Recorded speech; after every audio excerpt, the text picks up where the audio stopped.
What's happening, Andrew? What's going on, man? How we doing? Not bad. Hey, is the Daniel in the group? That's the Daniel with the deep voice, right? Yeah, I just want to make sure because I wanted to send him an invite, bro. He's been showing up, and then I heard him mention that he didn't realize it started. I think last week, so I just wanted to make sure I hit him up. for sure.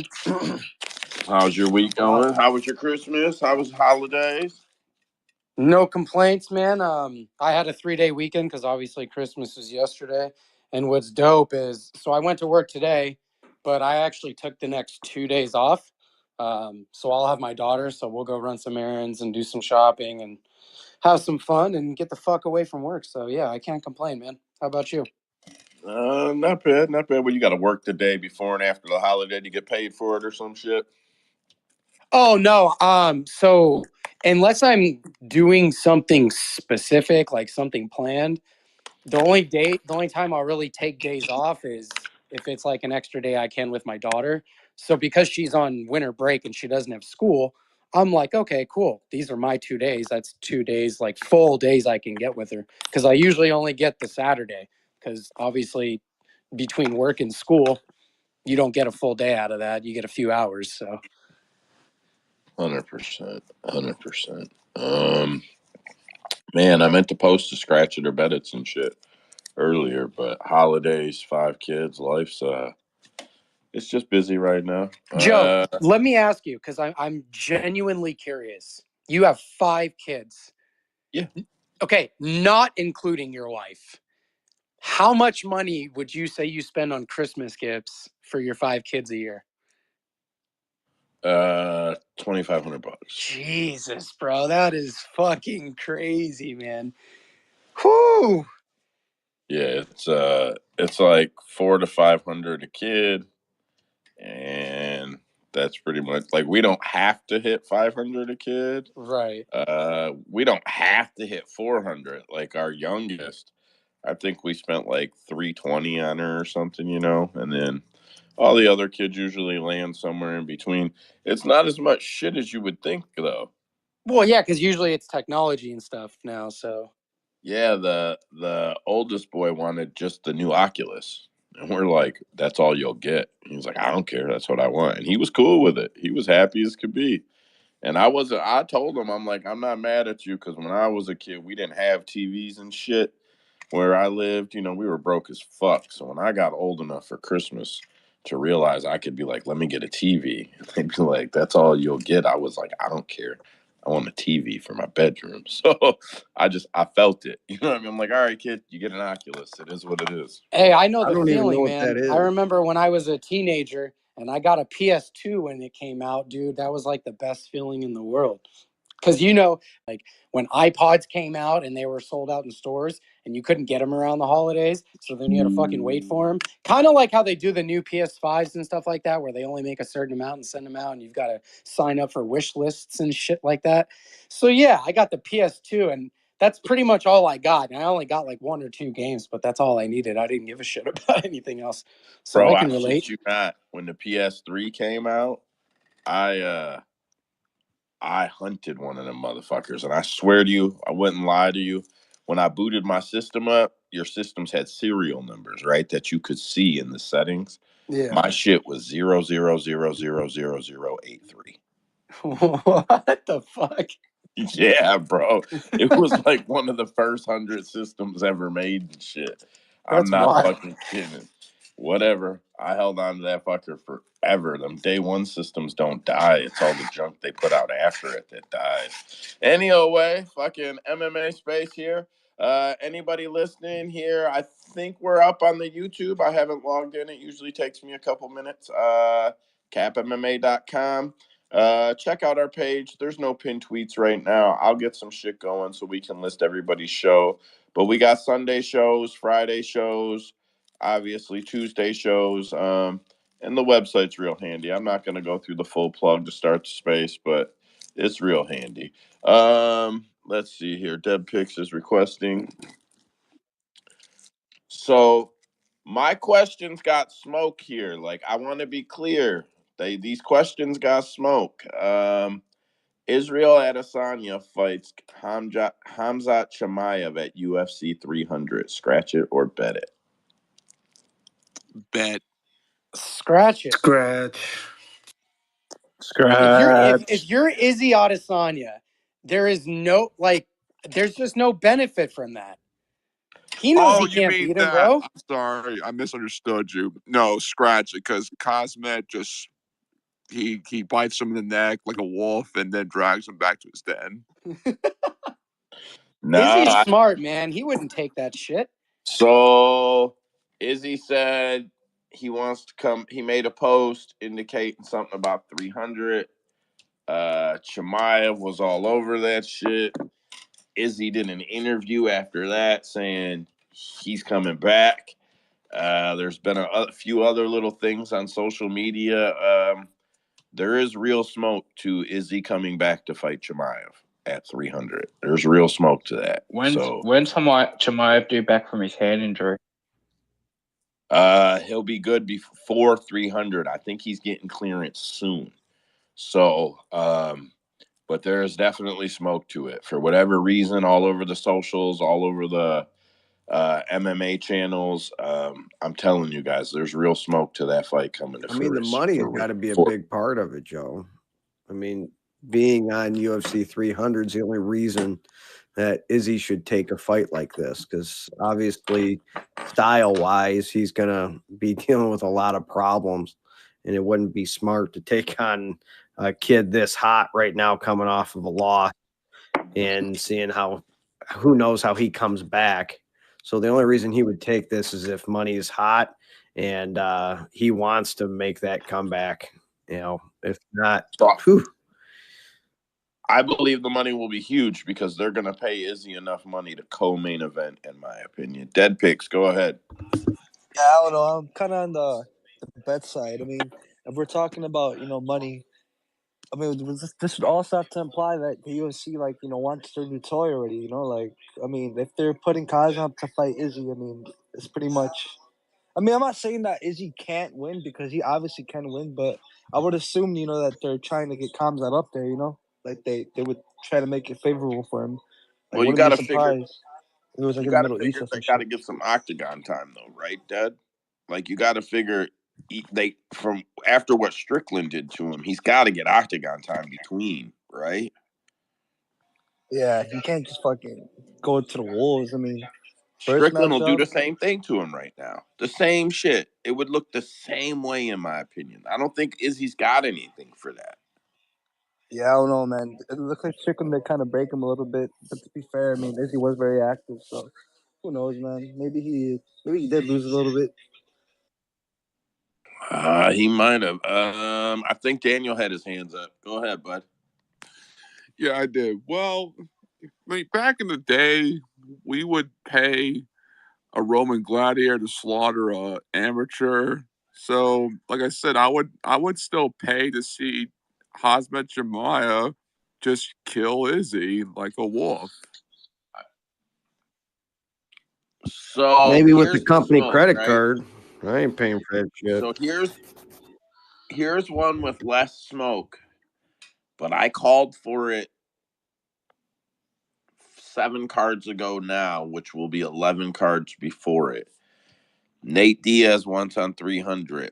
Michael Chandler says he's done waiting on Conor. Give him a fight. He's given a small list of people he's willing to fight. He wants the Nate fight. He wants a big fight. He says he is not waiting on Conor anymore. So let me do some math for y'all real quick. Mikey C's not waiting on Conor no more. So the UFC is going to book Mikey C. Now he's out of the way, right? And they can book Conor versus Nate 3 for UFC 300. Main event. Israel to co-main it, in my opinion. So scratch it or bet it. Conor McGregor and Nate Diaz headline UFC 300. I will commit Scratch it. suicide if that fucking happens. Yes, correct. Did you say I'm headline? done. I'm done. I gotta go. I want to see it. It's 1-1. Someone has to break. But we even. know They who need to do it wins. in We bare know who knuckle or wins all something, these years then. Do later. it in bare knuckle. Connor as a main event? We know who wins the trilogy now, though, because we know that. But that's the thing, though, man. Like, UFC 300 isn't about the hardcores. It's about the fucking simps. It's about the masses, and that's how they sell 1 million pay-per-views is by a bunch of people seeing Connor's name. So it's like, yes, while we think this fight is stupid, and it is fucking stupid, it doesn't matter, man. People are going to want to see it. Unfortunately, it's crazy. I think it should be finished and dealt with once and for all. That's why I want to see it.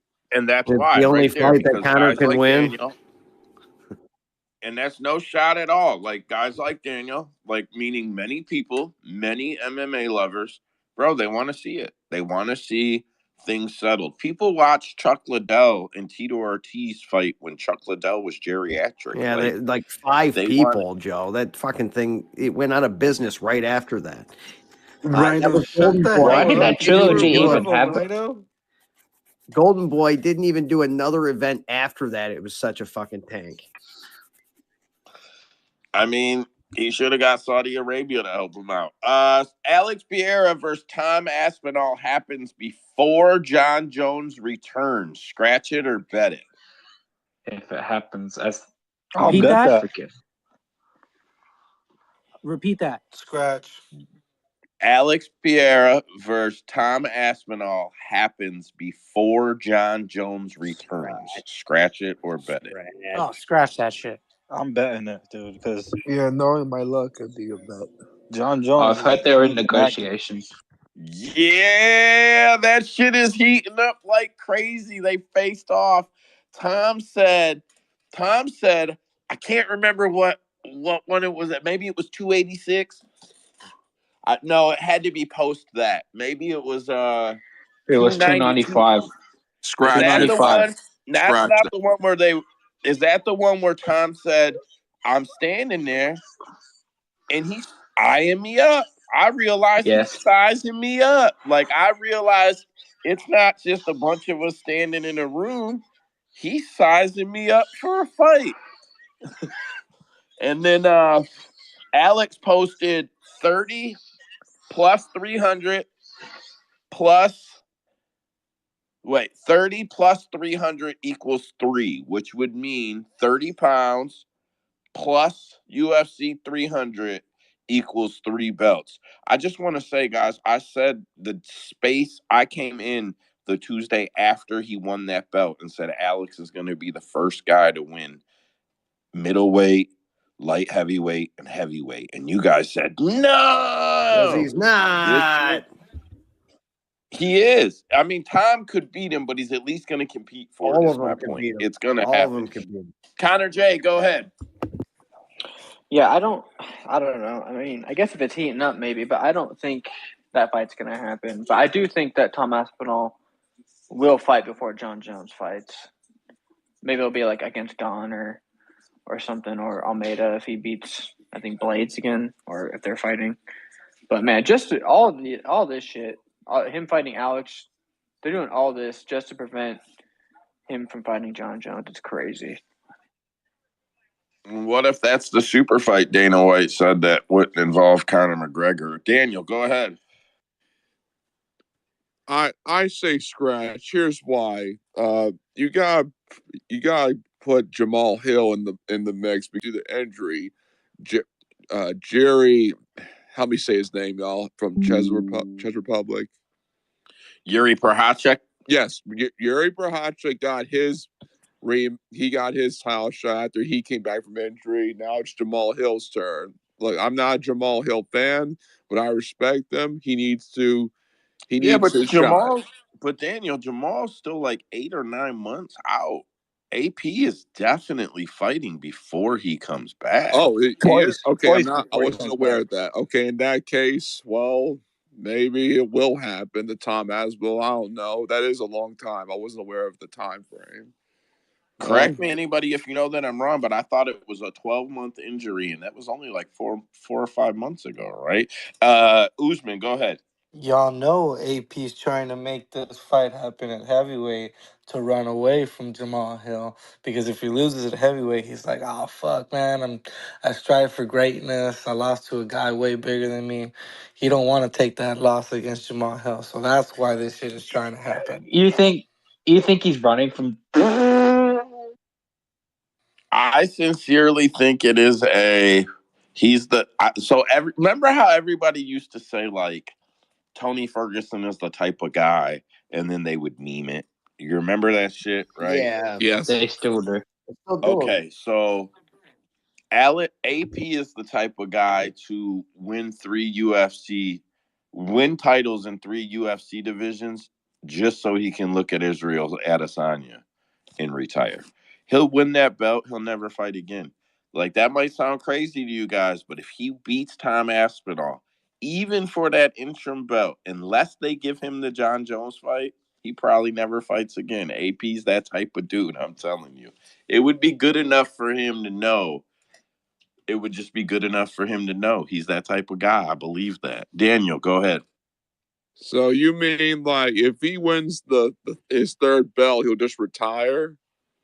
Yeah, I don't think it would be formal. I think like the UFC would strip him after he didn't fight nobody, unless they gave him like the John Jones fight, like something epic, or Israel came all the way up to heavyweight, like something to the level of him versus Israel, build up, sell, watch. Like, unless somebody can match the stage that he had with Israel, um, I think that he just kind of fades up, walks off into the sunset. And it's not like an insult by any means. It's just like, you got to figure the rivalry he had with Israel was creme de la creme. It was considered like John Jones, Daniel Cormier level. It was, like it was compared to some of the greatest Well, and rivalries that's what's going to happen you've next. ever Well, seen. sure it was because it started before MMA. No, he's going to get why. super heavyweight. Then he's going to become a 4 division champ because AP can't lose to anybody.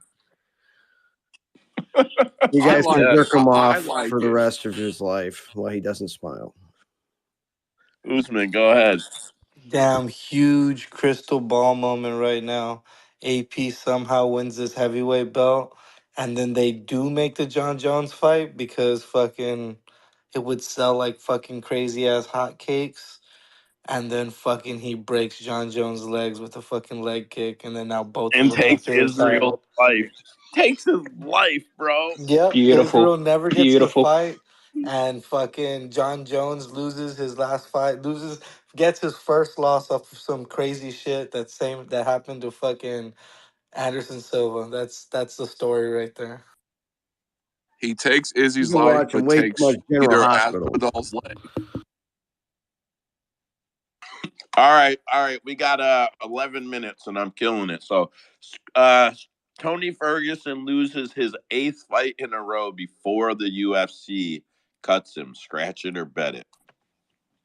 Bet, bet, Bet bet, it. bet, Bet, bet. That's a bet. great. That's Recently, a great one. Repeat that. I'm sorry. I'm so I'm sorry. stooped on this one. Tony Ferguson. How'd I write it? Tony Ferguson loses his 8th fight in a row before the UFC cuts him. Scratch it or bet it, Dad. Bet. That's a bet, bro. The UFC No was comment. asking on the YouTube page, who do you think he should be fighting next? Like from the ESPN's official channel. So if they're doing that, they're obviously trying to like bait the fucking fans and give them ideas, to see who he could fight next. It's probably gonna be some fucking Clay Guida or some shit, man. Let's be honest. That picks on double feedback with the shit going over there. Good shit, bro. I know that's the YouTube. Usman, then Connor. okay, so I was the one that called the Clay Guida fight, but more recently, I have found the perfect fight that's going to happen for Tony Ferguson to get his 8th loss. And it's going to be the most ridiculous, stupidest shit that we've ever heard. Are you all ready to hear this shit? In 2024, we will be getting Tony Ferguson versus Nick Diaz at 170 pounds. That would make sense because Nick would fight him, bro. It Nick would makes fight the Tony perfect Ferguson. sense. It makes the perfect sense. Both men could get a win. It's fucking NDA versus CSO. It's just It honestly makes too much stupid sense to not happen. Maybe you guys just don't know what sense means.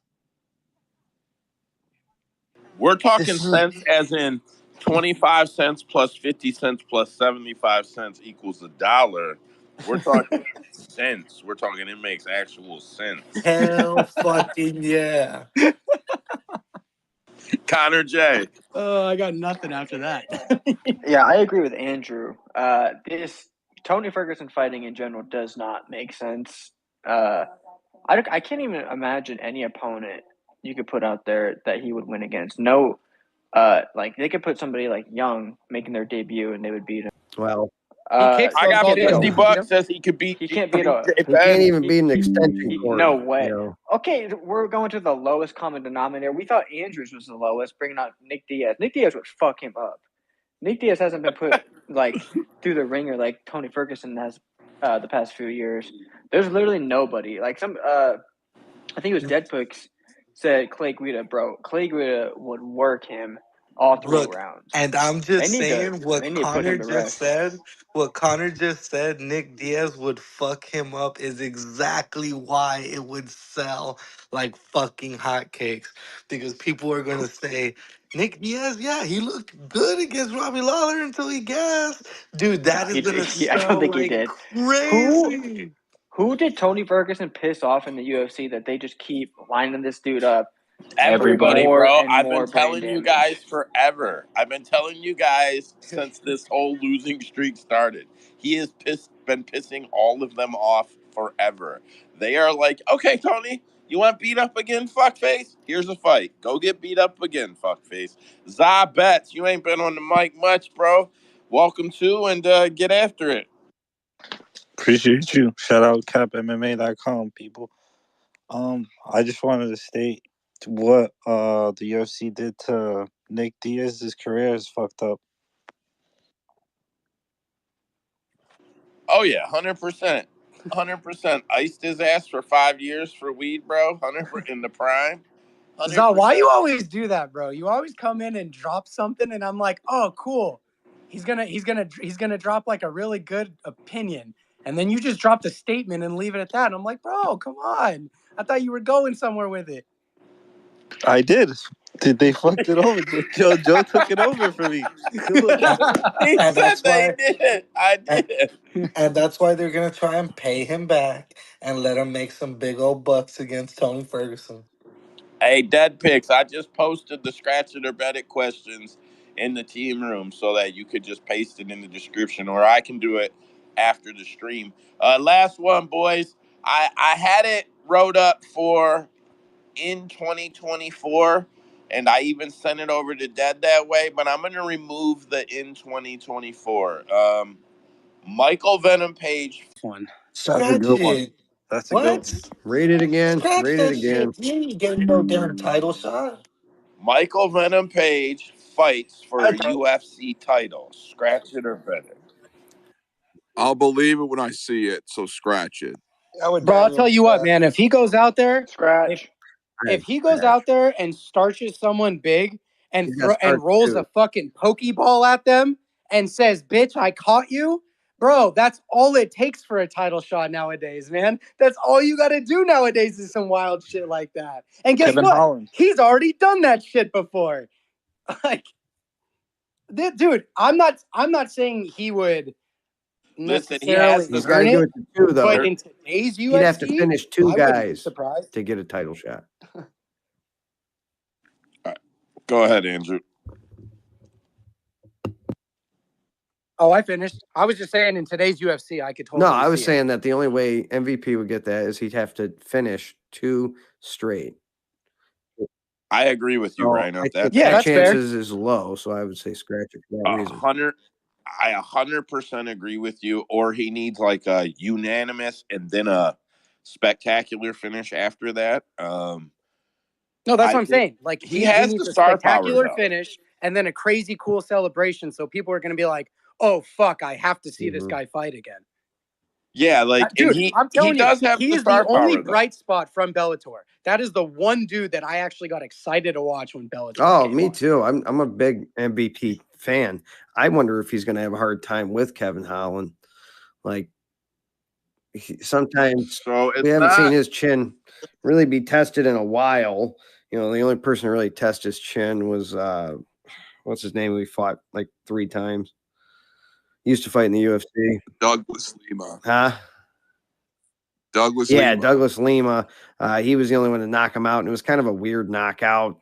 That Yeah, he was caught him doing that on. Anderson Silva shit where he was fucking around. Yeah, too and he much. just got caught. But I mean, it was still a real bad knockout from like a jab.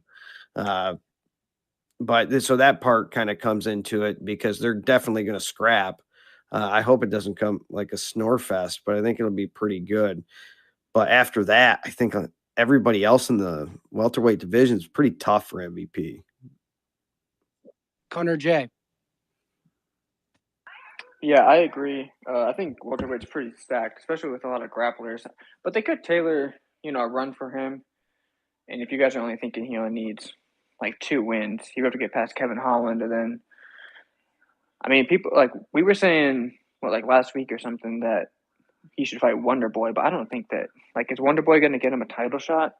He could fight like JDM or Ian Gary, and that would maybe get him one. But I don't know. I just think that they would have to Finishing be. Ian Gary would. I agree. You can keep going, Connor, but finishing I Ian think Gary would get him a title shot. One so too. fight. Yeah, I think so too. And I mean, especially if they're going back and forth, and that it has a lot of eyes on the fight. But they would have to sort of tailor make a run for him. But they could do it. I agree with that, Daniel. Yeah, I think he does. He has what it takes, but I just need to see it because this isn't Bellator. This is UFC. So I think he has the finishing power, but I just need to see it. That's why I say I'll believe it when I see it.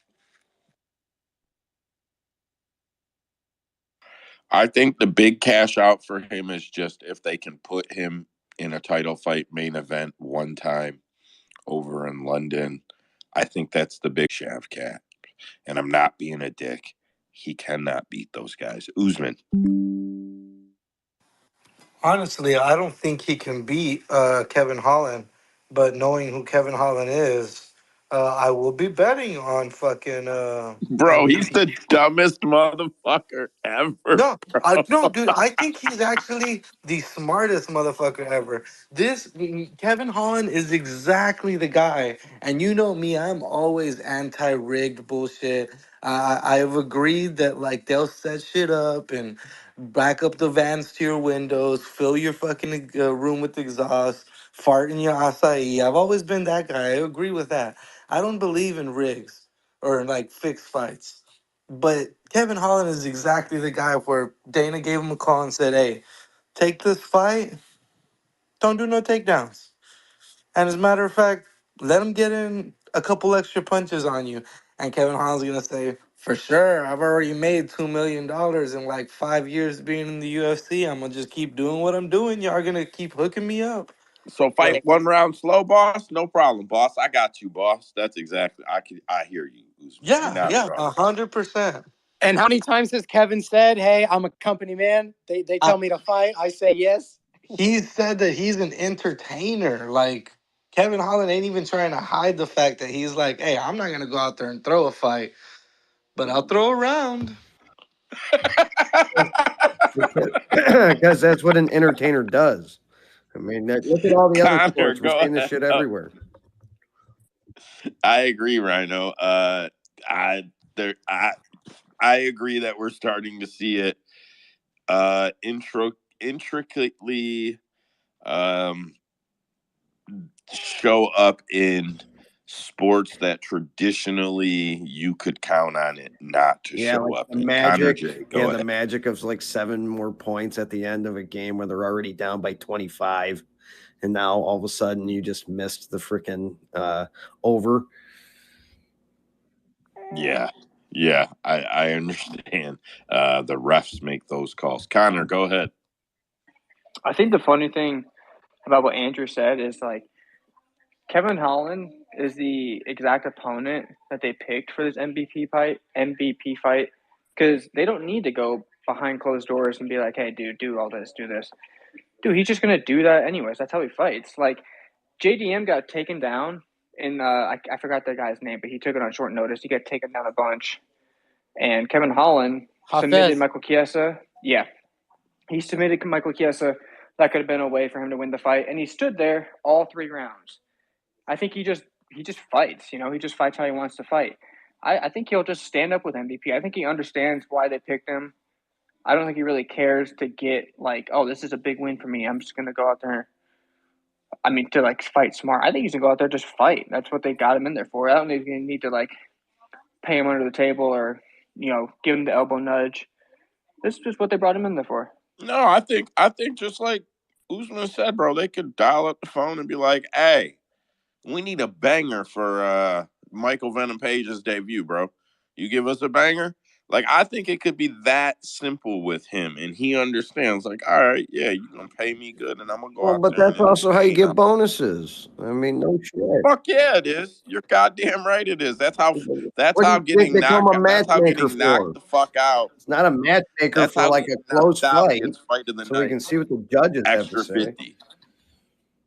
Average. The UFC doesn't have to do it. Michael Venom Page himself could do it. Just do what Wonder Boy did and say, "Hey, no takedowns, buddy." He's not wrong. I mean, like he we're talking about how Dana's got to make the call. Average ain't wrong. They could be Dude, at the face off. put it this way, right? Him and Wonder Boy came to like a gentleman's agreement that they wouldn't do takedowns, right? Kevin Holland did that shit for free. What the fuck do you think he's gonna do when Dana gives him money? Oh yeah.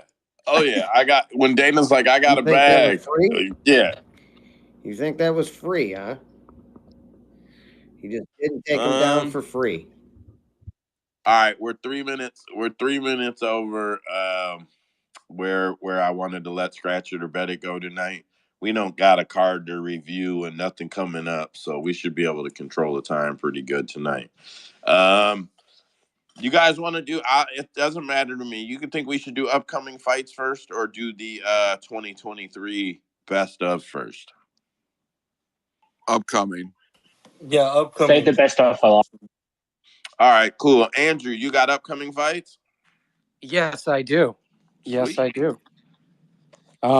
Let's start it off. I'm just gonna announce the next few pay-per-view dates. I'm probably gonna be doing that moving forward, just so we keep it fresh in our heads. So UFC 297, the next pay-per-view, is going to be January 19th of 2024. It's going to be in Toronto, Canada. The following month, UFC 298 is going to be in Anaheim, California. That'll be February 17th. UFC 299 is going to be in Miami, Florida. That'll be March 9th. And then recently announced UFC 300 is going to be in the fight capital of the world, and that's going to be going on April 13th. So those are the next 4 pay-per-views. I'm excited for them. Let's start out. We have a couple of fights for UFC Vegas 84. That's January 13th. That is the next card that'll be happening. Still like 3 weeks out, unfortunately. Denis Bondar is out against Felipe Bunez. So he is going to be taking on Joshua Van on short notice. I know Usman has some fair excitement for this fight. Do you have anything on this one, Usman? Just Van all the way. That's it. Fair enough. It's because Connor just mentioned Basil Hafez, who fought JDM. He was actually supposed to fight Preston Parsons on January 13th, but he had dropped out. So stepping in on short notice will be Semi the Jedi, Matthew Semmelsberger. This is an interesting fight, man, because originally at first thought, I was like, oh, Semi the Jedi is just a way more experienced fighter. Like, I like him, but Parsons is a nice grappler, and Semmelsberger tends to struggle against grapplers, and he settles on his back a lot. So this should be an interesting fight. Do you guys have anything on this? Yes, Van. I have him all the way. That guy is amazing. He's phenomenal. I got him all the way. You got who? Van. Oh, okay. Okay. I'm trying to look because I don't want to be wrong. Didn't Semi just get knocked out? I feel like he did. Yeah. What was it Jeremiah He Wells, did. maybe? He did. No, Euros. Medics. With the spinning back fist. Oh yes. Plus Yeah. 100, baby. 291. Y'all know what Man, that that got means? way That overlooked for knockout of the year. I don't even think I put that in contention. That was pretty, but I mean, it was just punches after. Anyway, so that's it. How big? I'm curious to see. So semi's bigger, but only by a couple of to be big enough. I thought maybe that Preston. I wanted to look because he's 5'11", but I thought he was like 5'9", and I knew Semi was over 6 foot. He's 6'1", and like if you're that much bigger than a guy, he just can't out grapple you. It's just impossible in high competition athletes. We've talked about it, and it's been proven true every time. So I was just going to say that it's an automatic win for Samuels because he can't. Anyways, that all went out the fucking window. I'll still take Semi because I like him, but he probably gets out grappled. Fair enough. Daniel, you got something on this? Yeah, same here. I think Parsons the better grappler. I mean, hence his submission wins. So I got Parsons over Semel. Man, it's crazy because if Hafez would have stayed in, that actually would have been a really fun fight. Two grapplers going at it. I don't know, man. When you have two grapplers that are fairly high level and they actually grapple, it's always fun watching that shit, man. You get to see a bunch of cool scrambles, some unique shit. That's the kind of grappling I like. We're gonna move on. We have for USC Vegas 86. That is February 10th. We have Albert Duraev taking on Robert Brichik. Yep, that's what I expected. UFC 298, February 17th. We have a couple fight announcements. AJ Dobson is going to be taking on Usman's favorite fighter, Tresean Gore. Man, let's go Gore. I really hope Gore could pick up a W, bro. I listen, I'll be honest, because of the tough shit, because we got to know him, I want the guy to be able to make a living and feed himself and not live in a fucking car. So I just need Gore to get the dub for that shit, man. Is it just me or is Dobson just like soft? A very soft fighter. He probably isn't. He's probably hard enough to beat Gore, though. Fuck. Like, goddamn. Usman, what's up, bro? No, yeah, I'm always gonna back the tough fighters, and I know what you mean by Dobson being soft, but in his last performance, he did look a little bit better, man. Like it looks like he's making tiny little gains, and I mean, good for him. Might be all he needs to fucking beat Gore, but let's go tough. Fair enough. Fair enough. We have another fight announcement for that card. I wanted to apologize in advance because this fight is a future dropout fight. When the fight is going to get canceled, I can't give you that. I am not psychic. I cannot see in the future, but I'm pretty smart about this kind of shit, and I feel like this fight is going to get canceled. However, it has been officially announced. Robert Whittaker is going to be taking on Paulo Costa, but I don't think it's going down. So he's already complaining about Costa said on taxes. Twitter he hasn't even fucking signed the papers yet. And you know he did the same shit last time, which is why the fight didn't go through. And you know that Mac Malley commented about Costa will pull out when he finds out about these California taxes. And Costa like commented on that, right? You bastard, you took it from. Listen, bro, then he commented on that. And then he must have actually looked into it because the next day he posted, I don't want to fight in California. Taxes too much. Like, damn, bro. And I will say this, though. I know it's unpopular opinion, but Costa mops Bobby Knuckles up. Would you believe that that's... No, but that's see, what a Joe, lot of in people order are for him saying. to do that, he actually has to fight. He doesn't do I that. get it. And you can say all you want about talking up Bobby Knuckles, but I called it with Drakus too. Bobby's passed, bro. He was a great guy when the division could handle smaller fighters. The division has evolved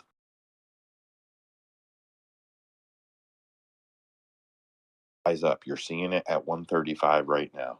All the guys that are 5'10", 5'11", they're starting to win. 135 used to be dudes that were 5'5", 5'6". You think one fight he's washed, bro? No, I thought that we were seeing his decline before that. I called the DDP fight. And don't say that I'm like, oh, one fight. No. I said his better days had come and gone before the DDP fight, and that DDP was going to handle him. And he did. And it's yeah, but he handled everybody in that division, not named Izzy Adesanya. So when did you see the decline? Bro, that's a Don't easy. generation. That's a generation of fighters ago, bro. Israel Adesanya showed you. You seen it. You seen what he didn't have against Israel. Bro, he did not have the tools to fight these bigger, longer guys. He's never gonna. He's not gonna be able to duck his head and throw the overhand and reach them and get to them. He is too small to fight in this new division, bro. That's it. He's too small for Costa. To Costa be is going to fair, look like a fucking monster in front of him, bro. one of those wins was against Kelvin Gastelum, and that's a real small, tiny guy right there. Yeah, I've done the research before, and I can't recite it off my head, but they were all smaller. If you go look, his whole reign was the smaller guys. Like Marvin Vettori, smaller. He's 6'1", right? Vittori's 6'1", 6 foot. Bobby's 6 foot, 6'1", right? Dudes that are 6'3", 6'4", they're too big for him. They're too big for him, man. Daniel, go ahead. Yeah, I don't really. I do believe that fight's gonna be scrapped, knowing Costa's track record, and even if the fight does commence, I'm going with the 4 champ and the Ultimate Fire Winner Whitaker over this one. I mean, Costa, he's a joke to me. I'm sorry, he's a joke to me. I completely agree. Connor J, go ahead, man. Yeah, I agree with Daniel. Like, I'm actually pretty interested in to see how Robert comes back after his loss to Dricus. But my stock in Paulo Costa is practically at next to nothing. He has not shown, like, his last win is against Luke Rockhold. Like, what is this dude? I get we're talking about, like, stylistically, but I didn't pick, like, when this, I think they were scheduled to fight or rumored to fight almost like years ago, you know? And I thought Robert would wash him then, and I think Robert still washes him. Paulo Costa has not proven any bit of relevancy in this division in the past few years. So I don't know why that would change after just one loss. In my opinion, I know Joe kind of has seen a downfall for Robert, but other than the Dricus fight, I think Robert's still probably the second best or second to third best in the division. So I think I'll wash him. That's okay, man. You can disagree with Joe. He's old. You got to remember that. Do you think he could beat Sean Strickland? I don't know if he can. I think he could beat Sean. I don't know if I would pick him after his performance against Izzy, but Sean really, his performance against Izzy to me is sort of like Cody versus Cruz, where it was like the performance of his life. Like, he just really performed so well, you know. And if, let's say, Robert goes out there and looks like the old Robert against Paulo Costa, like he just looks like he bounces back really well, then yeah, I think he could beat Sean. Like, Sean, Bro, he will look like old Robert. I promise. No. Well, okay, but what's wrong with that though? Because prior to the Dricus fight, we all thought that Robert was really good. Oh, you're saying old, like young? No, I'm not saying. No. He'll never look I'm young saying, again. He'll look old though. That's fine, but he doesn't need to be he doesn't need to, like, he doesn't really rely on to be super athletic like a Yoel Romero. He does rely on, like, being highly like, relies on speed. Highly relies on speed, and he's lost in and out it. movements and whatnot. But he is just super technical as well. Like, he's a very good fighter, and he's certainly better than Paulo Costa. I think if Paulo, like, you know, cracks him, you know, Robert's kind of chinny, he can get wobbled, but you know, he could have got wobbled against a lot of other dudes, and he didn't. So, you know what's cool about Robert Whitaker fans? They're like as dedicated as Conor fans. They just don't. They're not as shitty because Robert's a good guy, so his fans are like good guys. Anyway, Average, go ahead. First of all, thanks for the compliment. Secondly, I spoke to Mike Heck and I put him on the spot and I said, does Paulo Costa make the walk? And he said he's almost certain he does. That doesn't mean anything. I just thought I'd bring that up. And speaking of the Rockhold fight, I actually just rewatched that like this morning. Paulo Costa struggled to finish Luke Rockhold, who was basically begging to be finished, begging to be knocked out. Basically, and then you know what happened after that? He let that same fucking dude lay on top of him and fucking blow blood all over his face, and he didn't do dick about it. A guy who was and you know what else? A guy who's way bigger than you're talking about size here. Paulo had so much size on Luke Rockhold, man. Come on. And Luke Rockhold was standing there with his freaking hands on his knees. He stood still at multiple times, and then he would freaking just explode and kick Paulo Costa in the gut. And Paulo Costa would be like, what the fuck was that? Right there with you, man. Daniel, close this out. We're going to move on to the next fight.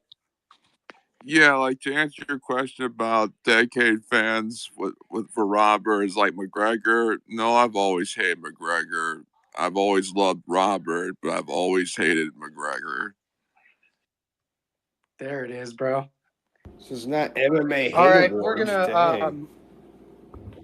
we're gonna move on to the next fight. A fight a little bit more exciting. It's going to be taking place at UFC Mexico, February 24th. We have Yasmin Yarguay versus Sam Hughes. Yeah, some strawweight action.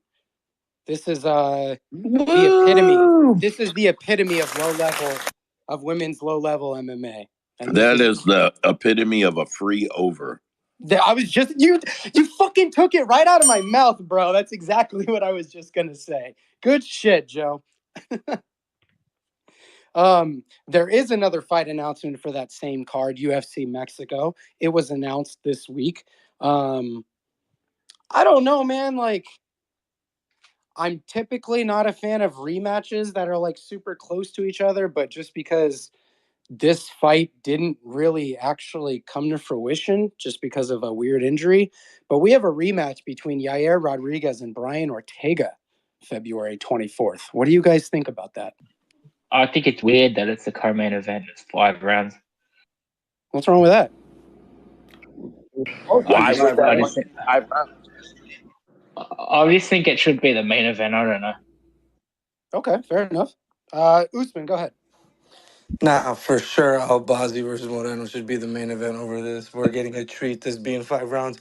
And also, I don't know why this rematch was being made because that was a clear win. I don't give a fuck what anybody says. You get put into a submission and you try to get out and get hurt, the submission, it was applied correctly, and that's a loss for you. That's clear as day. Well, and you're right. I totally agree. That's why I kind of like the rematch because now Ortega's got to come back after, being a favorite in that fight, I'm pretty sure. And then to kind of look like he got his ass kicked pretty fast. I mean, yeah, you get the injury, but, whoop-de-doo, he's still getting your ass kicked. So now he gets a chance to prove it again. So that kind of strikes it up, and now they give it 5 rounds, probably because both guys don't really want to fight anybody else, and they still want to be in title talk. So I think it's a good fight for both of them. This is an interesting case because I feel like Ortega's kind of in the same spot that like Paulo Costa's in, Colby Covington is in, where we're all looking at his resume and going, dude, this guy hasn't fought anybody. This guy hasn't beaten anybody. If you guys look up Brian Ortega's record, bro, he hasn't beaten anybody for like 5 years that's in the UFC. I mean, I think his last win was what, Korean Zombie? His activity is who's really retired? low, isn't it? It's just, I think he's past his prime, and I think Yair's going to work him, but yeah, that's my opinion. Who was first between, let's go Daniel. The fact that it ended with a shoulder injury, I'm looking forward to this rematch because if Yair's going to finish him, I want him to get a legit finish and not by an injury. That's why I'm looking forward to this rematch. Fair enough. Cade, what's up, buddy? Welcome to the room, Kay. Good to see you. How was your Christmas? It was good, brother. It was good. How about yourself? Oh man, 5 kids. My shit was great. Yeah, man. It's always a good time of the year. Um, yeah, I like this fight, but I kind of agree with Usman, and I'm a big Brian Ortega fan. I think he lost. He got submitted, and I think a lot of people have a hard time admitting that, uh, despite if he was having shoulder problems or not. You know, he was put into a submission that was applying pressure on that area, and that's what happens. But I love Brian Ortega. I think he has a lot of heart.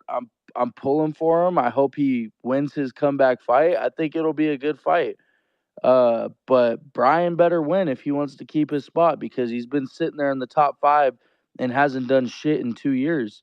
And I love T City, but that's just the truth. He hasn't done shit in 2 years, and you're still sitting there in the top 5. And this fight gives him So, that chance, you know. If he doesn't take this fight, he but doesn't get yeah, that. so this year is coming off. I believe his last fight was actually for the title, right? So, and he lost that fight, and then T City obviously hasn't fought since the Yair fight, so I guess it makes sense. So we'll see what happens. I hear you, bro. Connor J, go ahead, man. Yeah, I agree with Andrew. Like those two situations are super similar to me. Like they don't really fight often, but they're still ranked super high for some reason. But I'm not opposed to this fight being ran back. But this will give Brian Ortega. It's kind of like, put up or shut up for him. Being ranked so high, but like not doing anything in the past.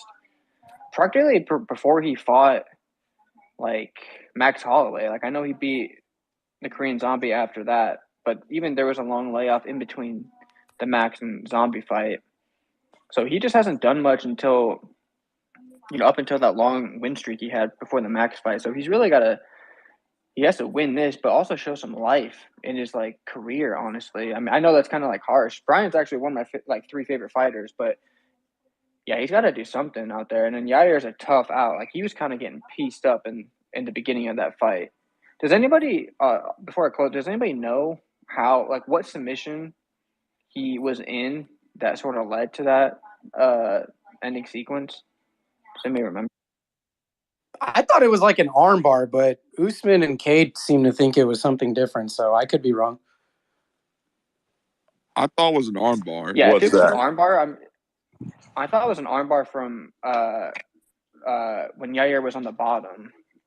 Yeah, And he had, and Brian was like stacking him up, and then that's why I No, kind of isn't think that I the don't think Josh Emmett fight? Isn't that the no, Josh he had Emmett him in a fight you're triangle. talking about?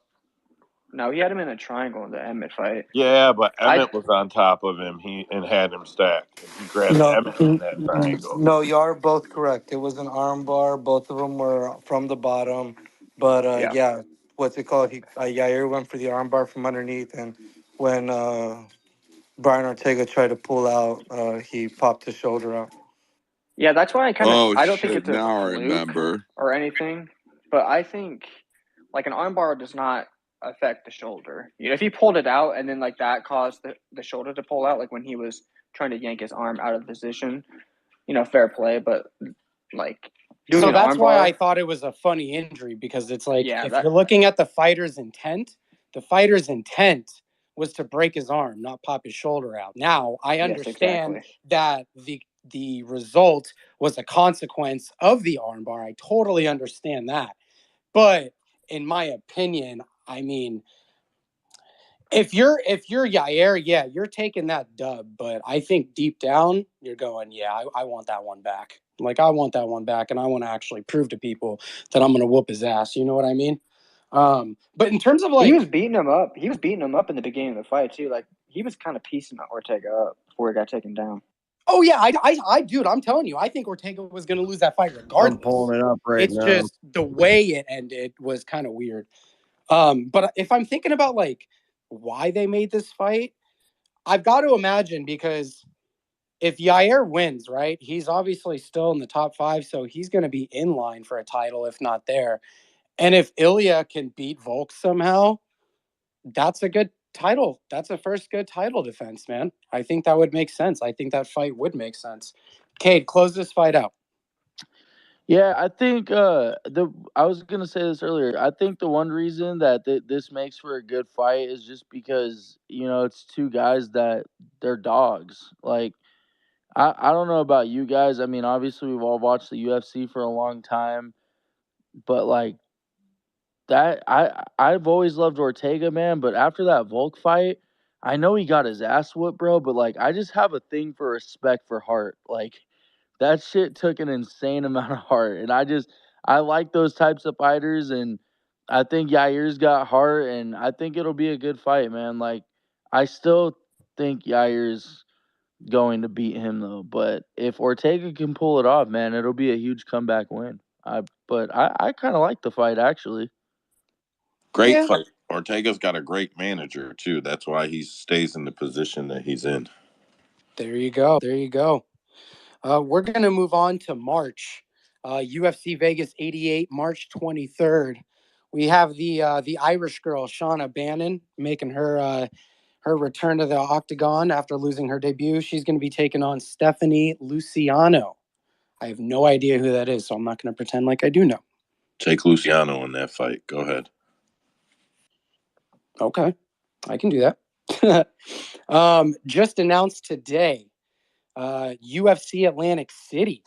That's going to be March 30th. I have a couple fight announcements. The first one announced today. Andre Petrosky taking on Jacob Malkoun.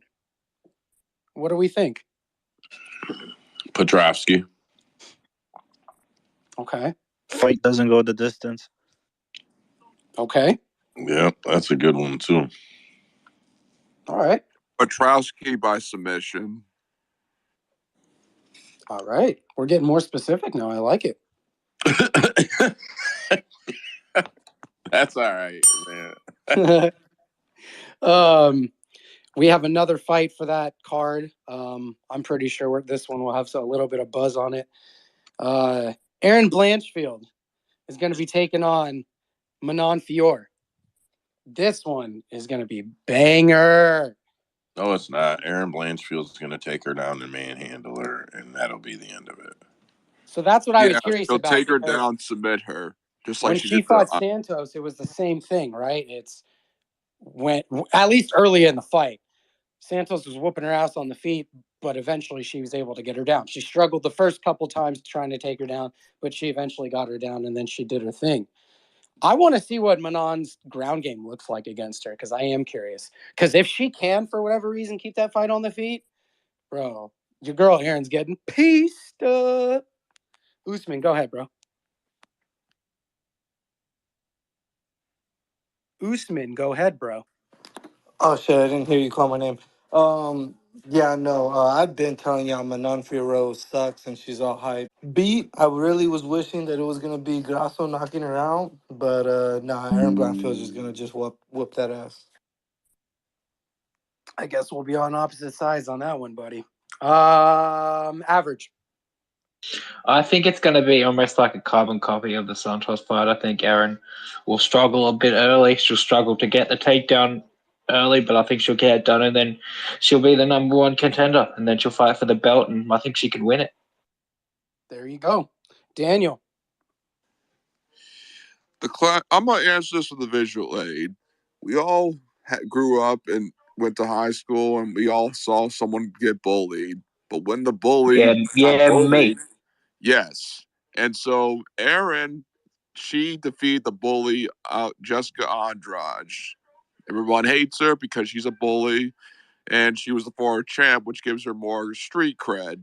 So I say Erin wins this by submission. Just I don't know who she is. I just know she's from France. Erin's gonna beat her and go for the title.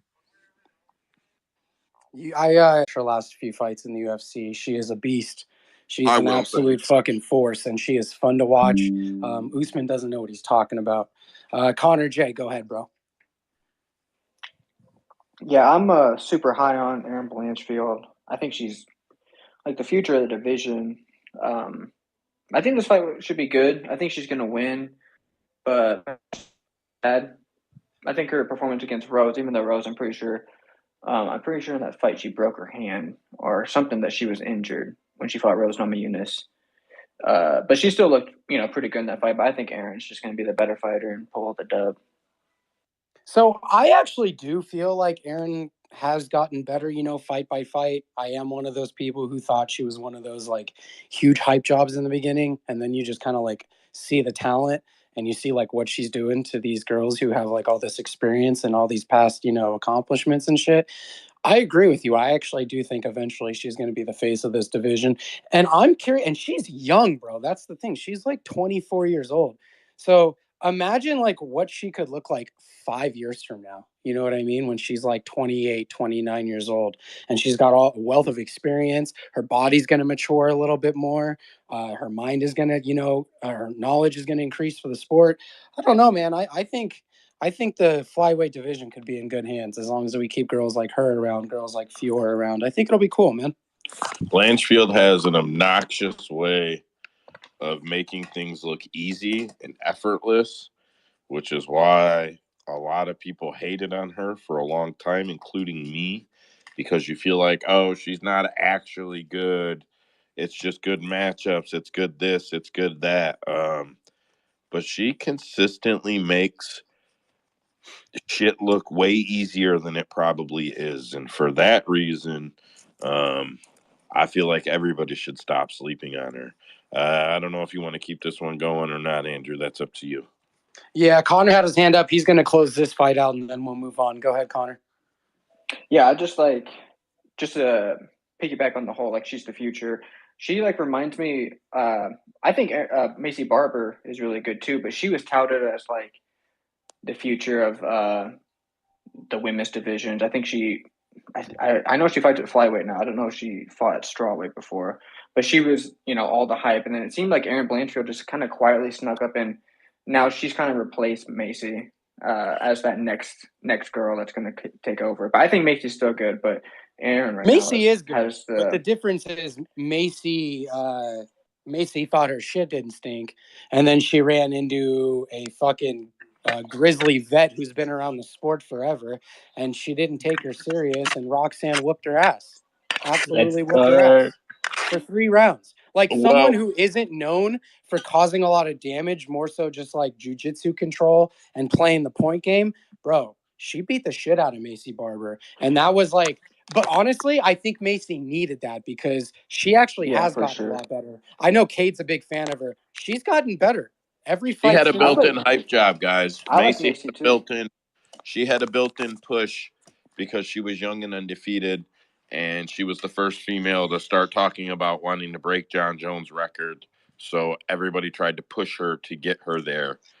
She was not as good as she was originally touted, but I agree with you that she's developed a lot. Go ahead. Oh no, that's it. We're closing this one out. We're gonna move on to a few fight, and this will be the end of it. We have a few fight announcements for UFC 300. We will start with the middleweight division. I'm just wondering like how long they're gonna keep stringing this guy out. But Bo Nickel's gonna get a first round finish against Cody Brundage coming up. So No, no, no. I got to defend Bo. I got to defend him. Big hardcore. Here's why. I found out he's still in his first contract. He took a big deal at a low number because he knew he would fight frequent. He oh, does you mean a not. lot of fights? Yeah, like Okay, 5 or 6 fights on his first contract. He said he's gotcha. almost done with his first contract. Then he would like to be able to renegotiate to step up before as he steps up for more competition. And I'm not mad at him at all. If I didn't know that, you would have figured by now he was probably starting his second contract. He's not. So Hey, I he's can't right get where mad he at him for should be. playing businessman, bro. No, no, no. Listen, anybody in their first, second contract, I even O'Malley, bro. And I'll be honest, I hated on O'Malley a lot, but it was the one thing where like I felt like he's gonna really set a standard for how guys do this, and it's something that needed to be set.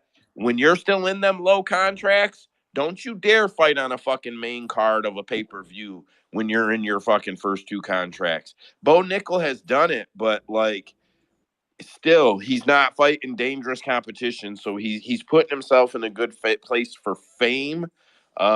but he's still in his first contract, which is probably much, much bigger than a lot of other guys' first contract because Bo Nickel is fucking famous. Hey, you can't blame Yeah. a guy for being a businessman. That's what this is. And if you think about it too, what's even great about it is much like Sean O'Malley, like this guy never takes damage. So he's going out and he's fighting guys and finishing them in a minute, minute and a half, and he's not really taking any damage. So it's like he can actually have a longer career, even though he started late. I still feel like he can fight for a while if he wants to. Now, once he starts fighting ranked guys, that'll change a little bit. But for now, smart man. Well, Agreed. negotiations is part of the deal, so it's really smart by Bo. Oh, for sure. Completely. He's only been fighting for 2 I mean, years and too. Joe, you're right that like Sean O'Malley is the first time we kind of like started talking about this stuff, because fighter pay just gets such a big topic all the time that's what brought in the idea of why would you fight on top cards when you can get paid extra money if you're getting paid chump change and not willing to, in the UFC could also come at him with a new contract and say we'll throw your old one out. I want you on the fucking main event if they really wanted to put their money where their mouth is. Well, eventually they will. Yes, the I fight agree. before his contract runs up. Right before his contract runs up. Usman, go ahead, bro. No, yeah, and I don't know why everybody's giving him shit about it. Like, everybody will talk shit about the UFC not bringing up prospects the right way, and then everybody will see him knock out that Val Woodburn guy and continue to talk shit on a first round KO because his striking still looks ugly and shitty. But then now people are going to come around and complain that he needs to be rushed more. It's like the fan base can never be happy, and they don't know what the fuck they want. So props to him for picking the right fights. Usman, unfortunately, man, I agree with you, but that's the problem with sports is people just want to argue. They can't actually accept happiness. They just want something to complain about because it gets them riled up. Those Connor, are go called ahead. wives. What are you talking about? Connor. Yeah, I don't actually mind this fight. I just, I'm high on Bo Nickel. I like seeing him fight. I think he's gonna be super good. But him on his like beginner contract or like early on in his career makes sense why they're kind of feeding him like these kind of guys. But when I first like heard like the way you guys are talking about it, it just reminded me like it kind of seems like they're treating him as if his skill set is like Paddy Pimblett because Paddy Pimblett is like nowhere near the fighter that Bo Nickel is, but he's still getting fed these dudes that he should be able to. Only because he's That he should be able popular. to That's win. it. My I man, know, it's but not the skill set. It's a business. So if no, people are more marketable than others, they're gonna go that route because that's how they make money, my man. no, I understand. I just think it's funny because one is so obviously the better, but like their competition is sort of similar. But no, I don't really care about. I mean, I care about the fight, but people complain about the opponent. It's like people fight easy fights in the beginning, even when they're good. So it is what it is. And Just this is enjoy like fighting. this is just like a certified like gimme. You know what I mean? Like you put a guy in the octagon with him who is shown he's like a certified quitter. You know what I mean? He's going to go out there and he's going to try to do his thing in the first minute. And if he can't control you, he's going to quit. He's going to lay down. And Bo Nickel has shown he can knock you out if he connects you, or he can just beat the shit out of you with his wrestling and ground and pound. Kate, go ahead, bro. Yeah, I actually agree that I don't knock that business move by Bo. It's kind of smart of him. Like Roses. Like he probably shouldn't have fought Christian Rodriguez when he did. Like as much hype that was behind him, they probably should have built instead of said, So I think Bo's taking the smart route. And again, I think people also forget this guy's only fought 5 times in his whole career. So they're not just going to say, here, Bo, here's a top 15 in the world. Oh, I think they would because let's be clear, Bo Nickel could be champion right now. Yeah, I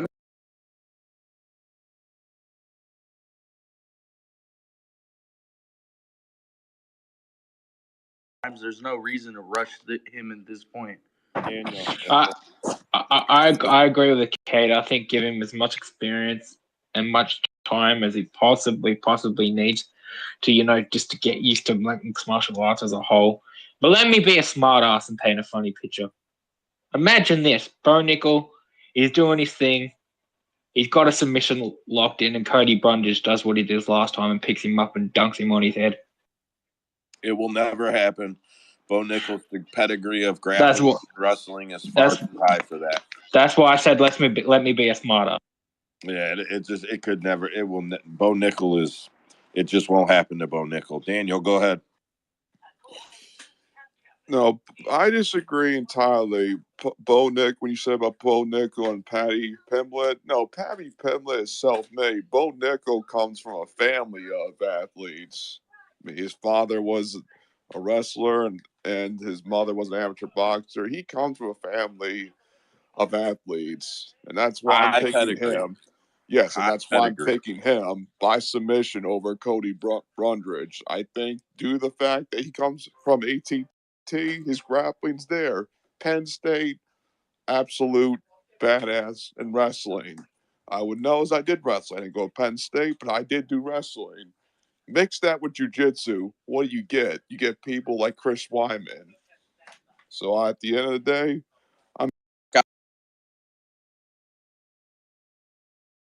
That wasn't a mistake, guys. Bo Nickel can flinch his hands, and every fighter on the planet. That He also exact. throws overhands with his eyes shut. Yeah, and it doesn't. They'll bite, bro. You can't not bite on Bo Nickel flinch. You can't do it because if you don't bite and he's got you, and the fight is over. You are not gonna out wrestle that guy. You're not. You're not gonna stop him from wrestling you. It's not gonna happen. Connor, close this one out. Yeah, I just want to say I like Dan's comparison to Chris Weidman. I think that's if he was going to be great to have pretty decent striking, so he might be like Chris Weidman 2.0 or something. I think he's better.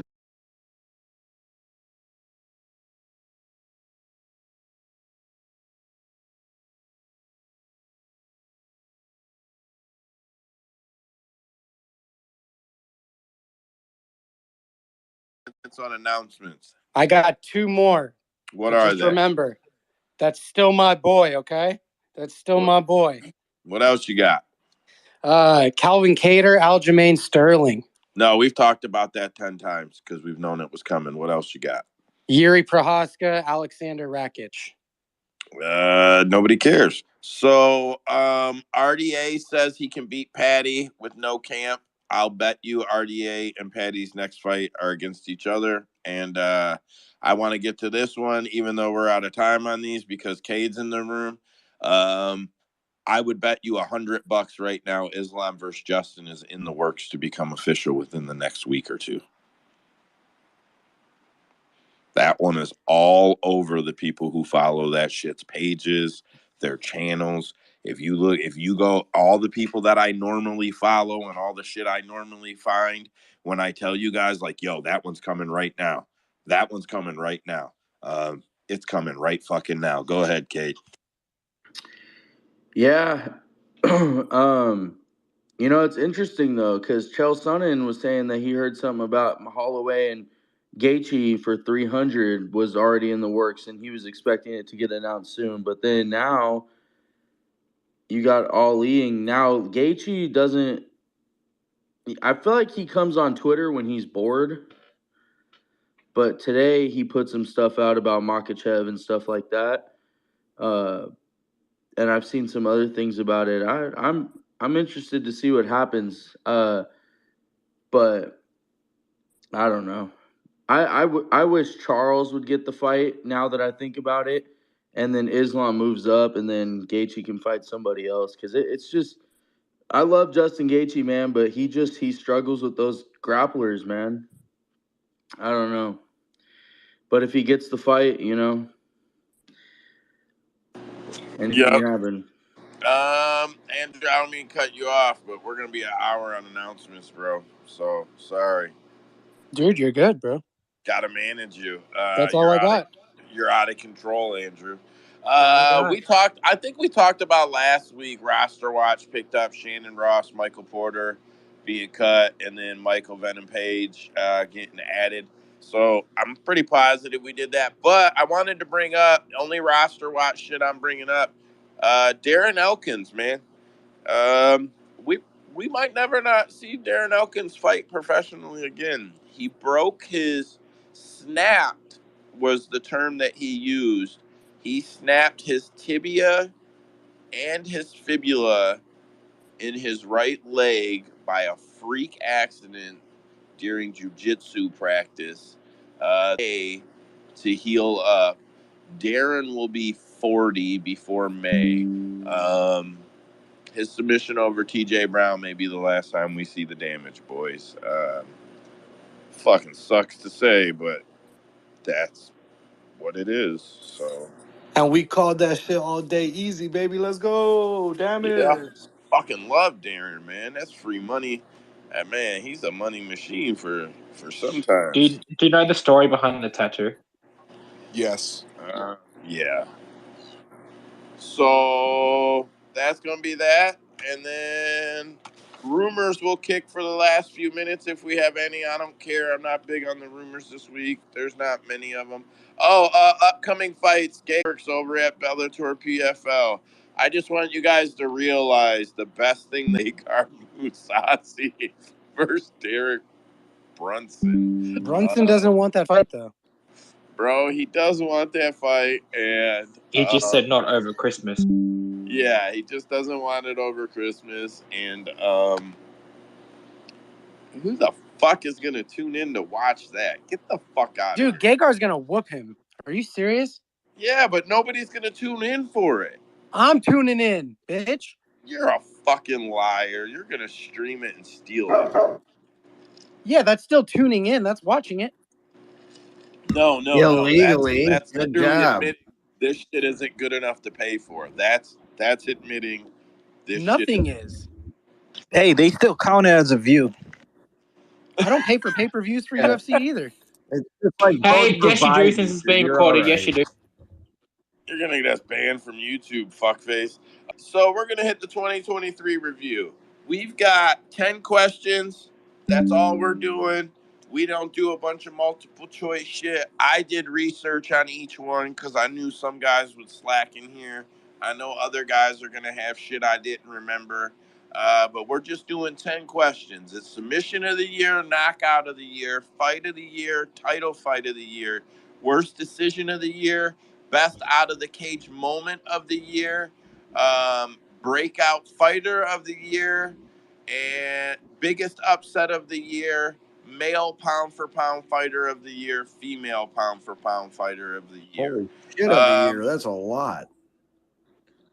Just Yeah, gonna read it's off the not, well, winners, we'll or are we see. doing a fucking poll every goddamn one? No, we'll just 5-7 minutes on each of them, and it'll probably be the end of it. That's about an hour from now. We'll be done. Are we So doing Spitfire or can we give explanations? so John. So all right, submission of the year. I'm gonna throw out there, without a ton of explanation. I'm gonna give it to John Jones versus the Real Gon as my pick because of the amount of doubt that went against John Jones and the amount of just really the amount of doubt and question. Like, to me, it was never a doubt or a question, and I feel like to his true fans, or whatever. I'm not trying to sound stupid, but whatever. My honorable mentions were Yair Rodriguez, triangle on Josh Emmett, Karini Silva's knee bar on Ketlin Souza. Man, fuck, I wanted to pick that as my pick. And then Shavkat Rachmanov's narrowed it down to. I didn't narrow them all down to 4, but those were mine. Andrew. Yeah, this is something that I was actually talking about in the chat earlier because it's funny when we talk about the best of the year awards because People are going to judge it essentially like one of two ways, right? So they're going to either judge it based off of the subject it is itself. So right now we're talking about best submission of the year, right? So some people are going to say, okay, it's just the submission. The situation doesn't matter. The circumstances around it doesn't matter. It's just the submission itself. And so if you're just judging it based off of that, I believe it's Damon Blackshear's Twister, because there's been fucking 3 of them in the history of the UFC. Like it is so hard to complete a submission like that at the highest level possible. However, that was a prelim fight that nobody gave a fuck about. So because of that, that will never get that award. So I do agree with Joe when it could be someone like the John Jones one against Cyril Gane, because it was a title fight, because it's John Jones, of course, because of all the circumstances that are around it. Or this, I feel like this was last year. Alexa Grasso's sub over Valentina. That's another one, because no one really saw it coming except Usman, because I know he's gonna fucking talk about he called that shit. But yeah, Called like it that's months just in something that advance, most people didn't bitches. see coming. So it's the circumstances, winning a title, upsetting, one of the greatest ever. Something like that would win the award. Kate, go ahead.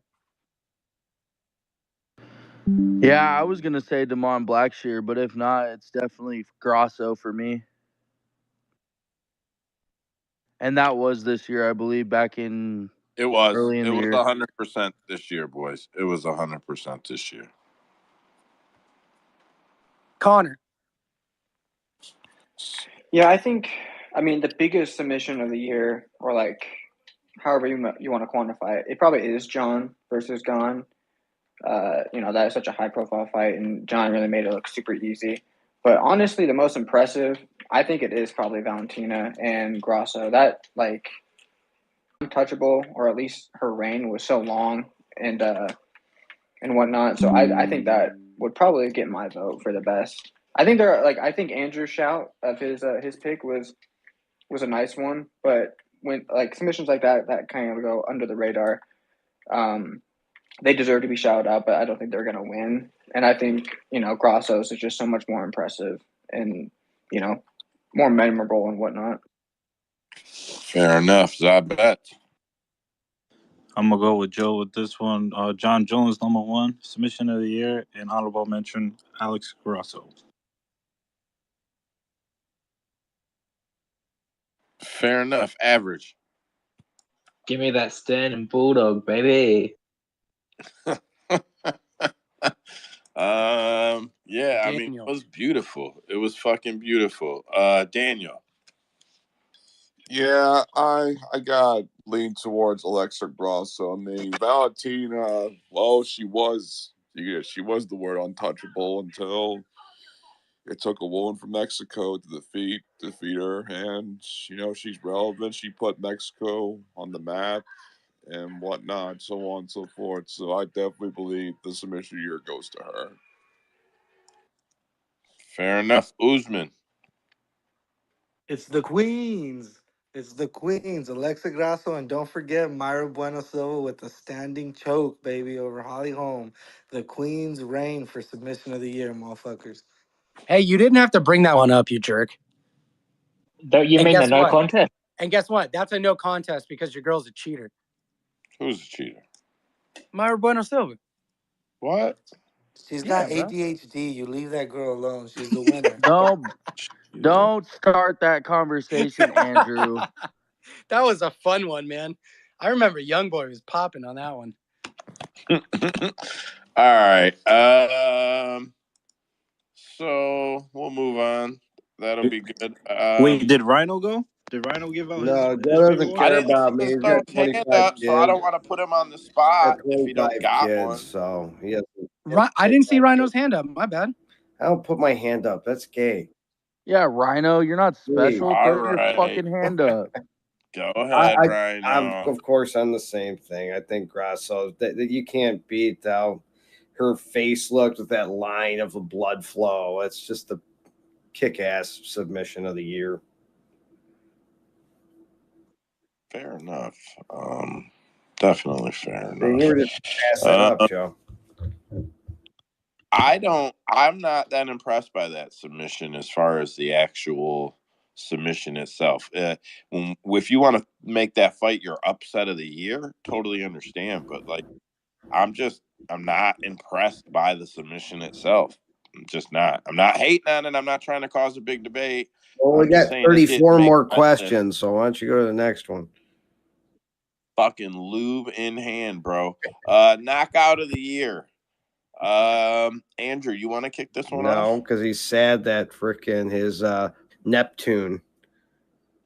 Is Bro, that that's not even my boy. I just like to mess with you because you always got mad when he would win without striking, and I kept telling you he didn't need it. Oh, is that your turns out that was is that your wrong. pick? Rhino, is that your pick? Oh, fuck yeah. He's still freaking All trying. right. Did you watch, that guy that makes a little cartoons on Facebook all the time? He did like a little starting engine thing to freaking Bryce Smith trying to start back up. So it's like, ting, ting, ting, ting, ting, ting. Hilarious. I even forget his name, but absolute comic. Mohaj. Yeah, Mohaj. He does that ghost thing, so everybody goes up into the ghost group. So it started off with the Ben Askren knockout, but now there's like 25 ghosts of all the knockouts from the last like 5 years. You got to look it up. Hilarious. I know who he is. I've been honest to God. I've been following him since he had a couple hundred Oh followers. yeah, same here. I used to do a page on Facebook back in the day that was just something he caught my eye. Andrew. All right, so knockout of the year. Kate is actually gonna like this one. That shit was nasty. No one saw that shit coming. The magnitude was high. It was for a fake title, but it's a fun fight that everybody wanted to see the rematch of. And it was great. Like everything about it was great. He fucking put him night, one shot. He didn't need anything else. It was just the head kick. If I have an honorable mention, it's the other head kick that we had last year, and that or this year still, I guess, and that's the Islam one over Volk. But the reason why that one is an honorable mention is because it is still over a featherweight. So yeah, that's what I got. Cade's been waving his hand like a little kid who just got out of school or something. Cade, what's up, bro? Yeah, you stole my thunder, Andrew. Knockout of the year. Justin, the highlight Gaethje, putting that boy Dustin Poirier just out cold, bro. Night, Dustin. It's all right, though, Dustin. I still love you. You'll be back. I hope you do come What, back. did he And give him a seizure? Bro, there's no other award I can give my man Justin Gaethje, bro. So fucking knockout of the year. He's getting it. I'm not mad. I was just, I just Hey, love and it was for the BMF title. It was a rematch. So it's on my list, bro. It's on my It's list. for the made up It's on my title. list. That's definitely a good freaking help. Rhino, shut your freaking mouth. Daniel, go ahead, bro. Honestly, for me, it's either between Leon Edwards versus Usman, because Usman he's never lost by a knockout. He's only been lost by submission, but that was outside the UFC. Wrong year. No, Yeah, no, Not this year, homie. Yeah, when was that fight? Last year, November. wait a minute, hold on. Carry the one. No, that's 23. Didn't it? When was it? UFC 278. Which was 2022. August 22. Wait, hold on. Give me a second. In 2023, Leon does I'm what looking Leon at does in one boring ass decision. Decision Machine. I watched that card today. It was from last year. No, Shit, Leon has. I don't know anymore. Crap. It's all good, Daniel. We still love you, bro. Average, go ahead. It has to be that head kick that sent Dustin Poirier to the land of ghosts and whatever. It has to be Justin Gaethje. I expected him to win. I had him winning, but I didn't expect him to do what he did. All right, Connor. Yeah. Shout out to Justin Gaethje. That was a great head kick. But Dustin Poirier is my legit all-time favorite fighter. I'm never gonna nominate that for knockout of the year. So I'm going to give it to Islam for knocking out Volk. Same head kick. Volk was like, nah. I mean, Justin. Shout out to Justin, but I'm gonna give it to Islam. But I also want to give a quick shout out to Josh Emmett because him literally sending Bryce Mitchell into the shakes on the ground was pretty scary. So I think that would win maybe any other year other than Justin and Islam. Hey Connor, What's up? you know Colby would fuck DP up, right? You know what's funny about that? Hey, let's get into it, buddy. Let's get into it, Andrew. Come on. Actually, I real just quick, want to Andrew. Let say me real cook quick, you. not to go into conversation.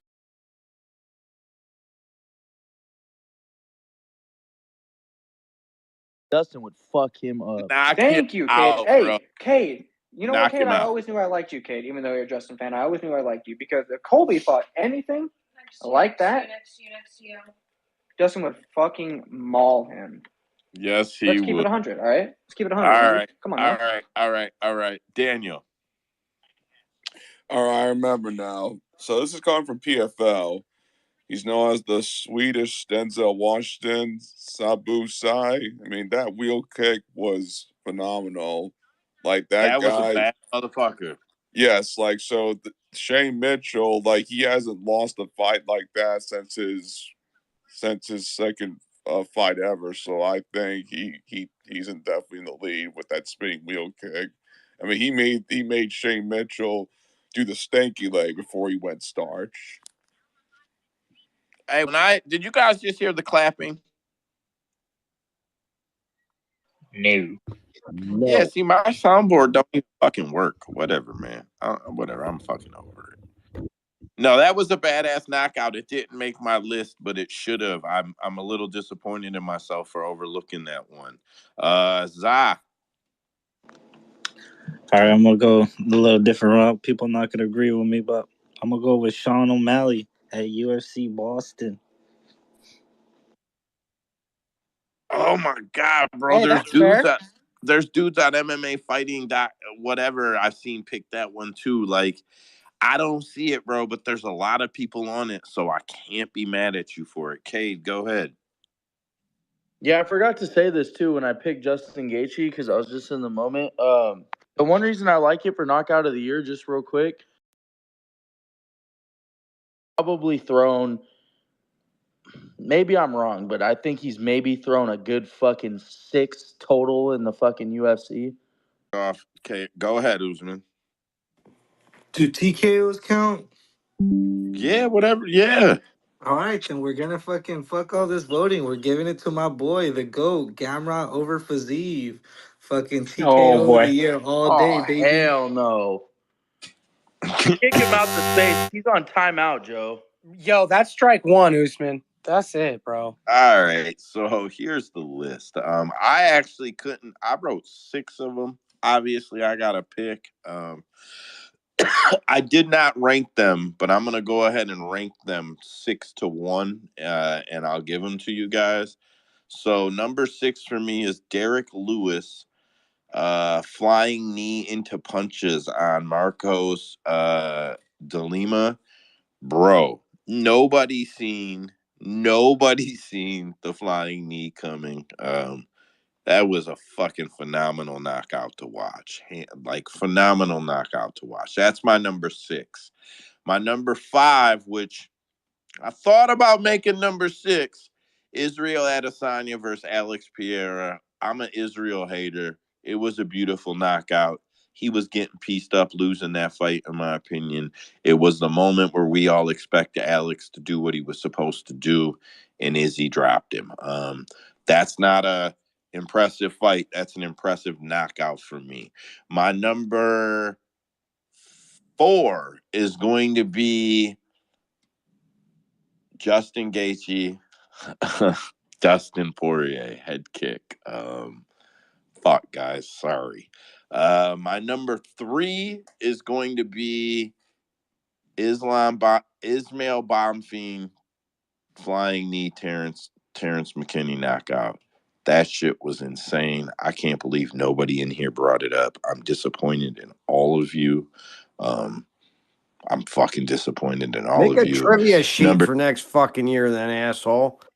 Fuck you guys. We'll We're pick not A, B, casuals. You C. don't raise Tell your everybody who hand over won. there, but I'm supposed to What give you the score was. multiple fucking choices. True, false questions and Number shit. two. Number two is Josh Emmett, Bryce Mitchell for obvious reasons. And my number one, my knockout of the year. I'm so sad none of you said this. Robbie Lawler, Nico Price for the greatest retirement in MMA history. I can't believe none of you I guys One of your forgot said that. about that. questions. One of your questions is like, who's your favorite retiree this year? So we're saving it for that.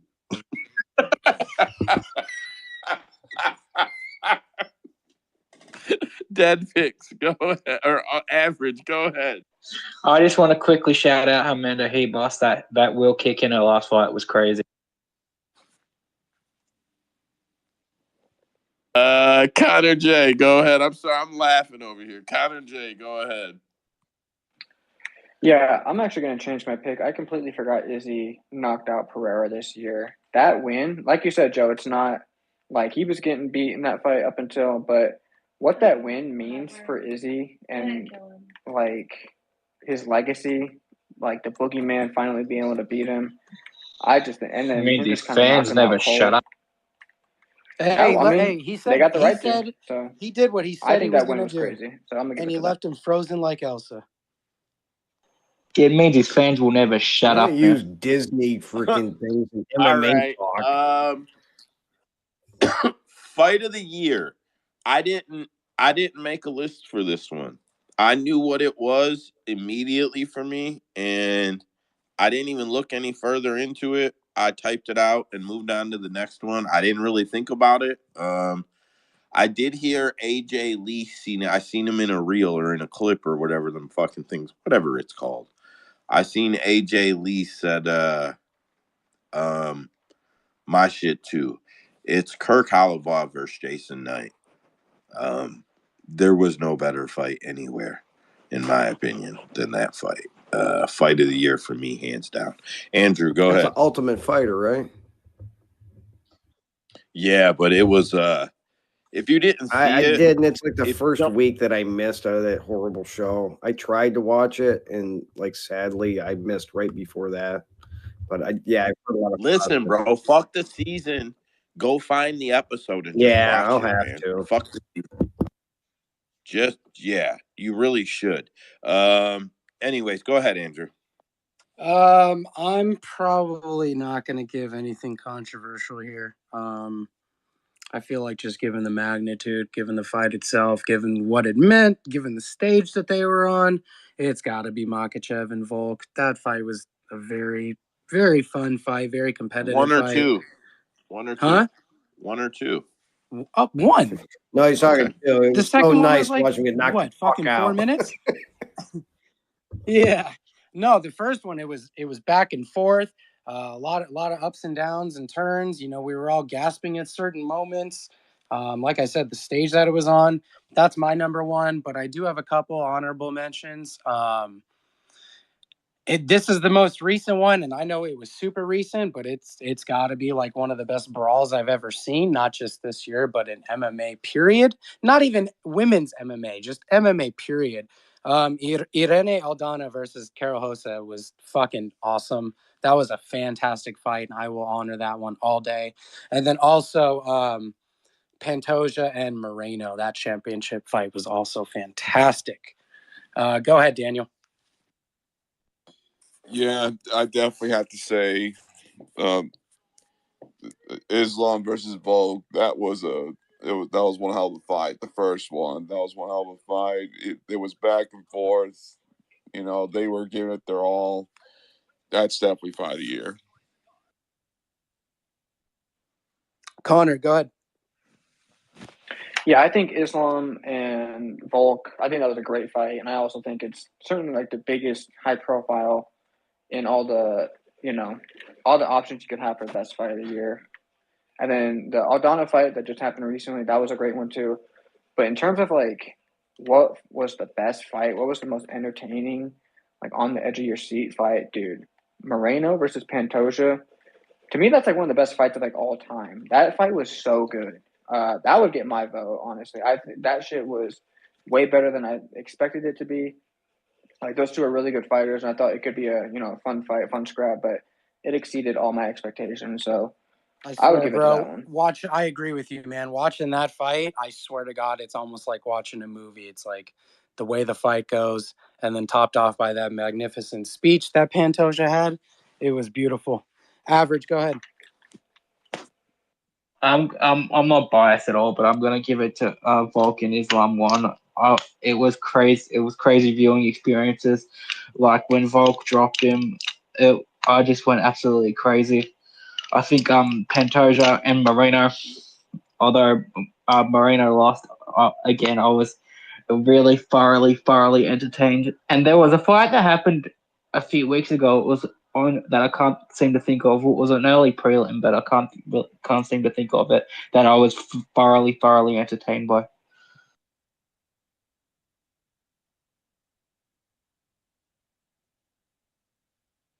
Anybody else?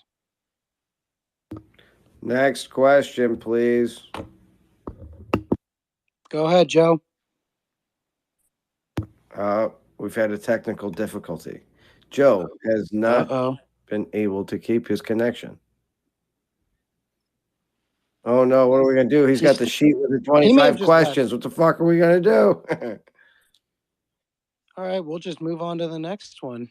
Let's do biggest upset of the year. Does anybody have anyone? Well, I didn't do my homework. I'm not gonna fucking lie.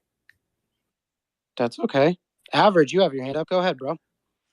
It has to be Sean Strickland versus Israel Adesanya.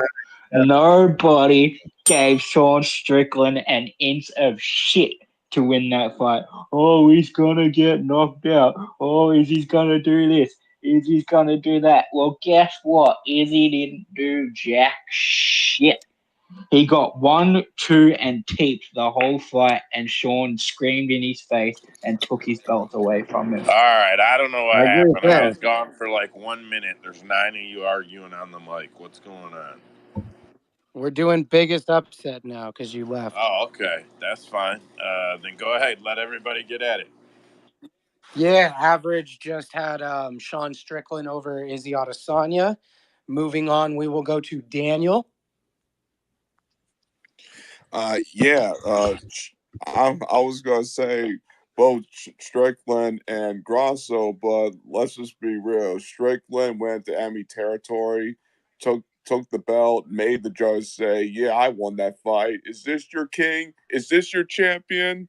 No, he just like Killmonger, he threw T'Challa off the cliff and goes, "I'm the king now." But only difference was T'Challa stayed dead. So Izzy lost, and he made his coach speak for him, which was I'm gonna have to say a pussy move because you're not you can't just pull I'm only here so I won't get fined. No, you need to talk. So just sorry to interrupt. Just to clarify, the territory was neutral. Australia does not claim Israel Adesanya. He doesn't? Yeah, nobody picks him up. We don't know what he is. Oh, I forgot about that. But the point is, Strickland left his homeland to take a belt from a foreign country. Connor J. Yeah, I think Grasso over Shevchenko is a great nomination, but I don't think anything is going to beat Strickland versus Izzy. You have to really come up with a really good argument over that. Strickland kind of lucked into the title shot. They needed an opponent for Izzy.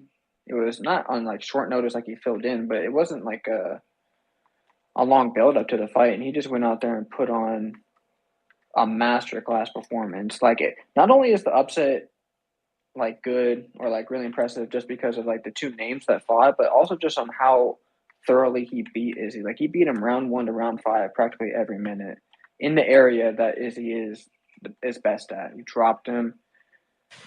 That shit was just so crazy. I didn't see it coming at all. So I would give it to Strickland for sure. That probably is, the number one. But if you want to argue one, and again, it's like when I think of these awards, at least for me, like the ones that get swayed towards my way are like the ones that caught me.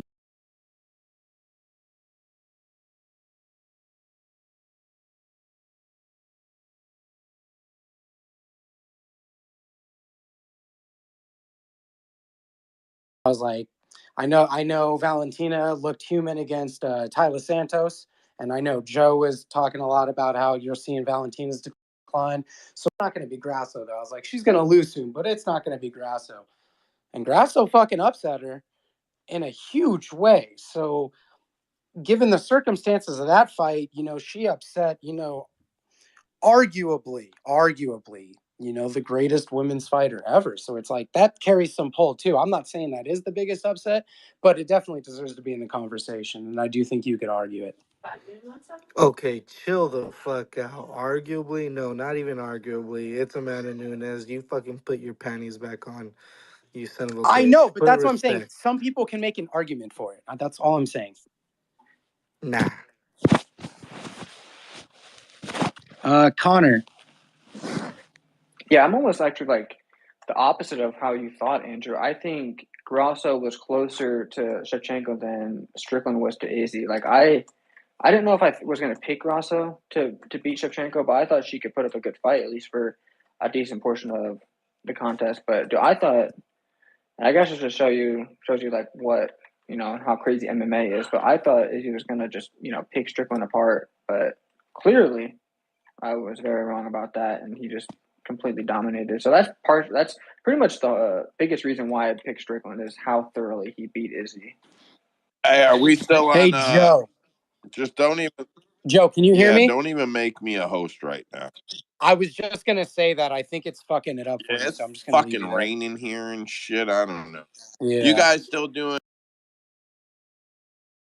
I live in Michigan too, Joe. You can't use that excuse anymore. You use biggest upset of the year? Yeah, Usman's next. Oh, I thought we were on title fight of the year. I was gonna say just give it to fucking both Grasso and Strickland. And you know what? Let's just call 2023 the year of Usman because I called submission for Grasso and Sean Strickland by domination. Like, damn, I'm so fucking good. Yeah, This was but my.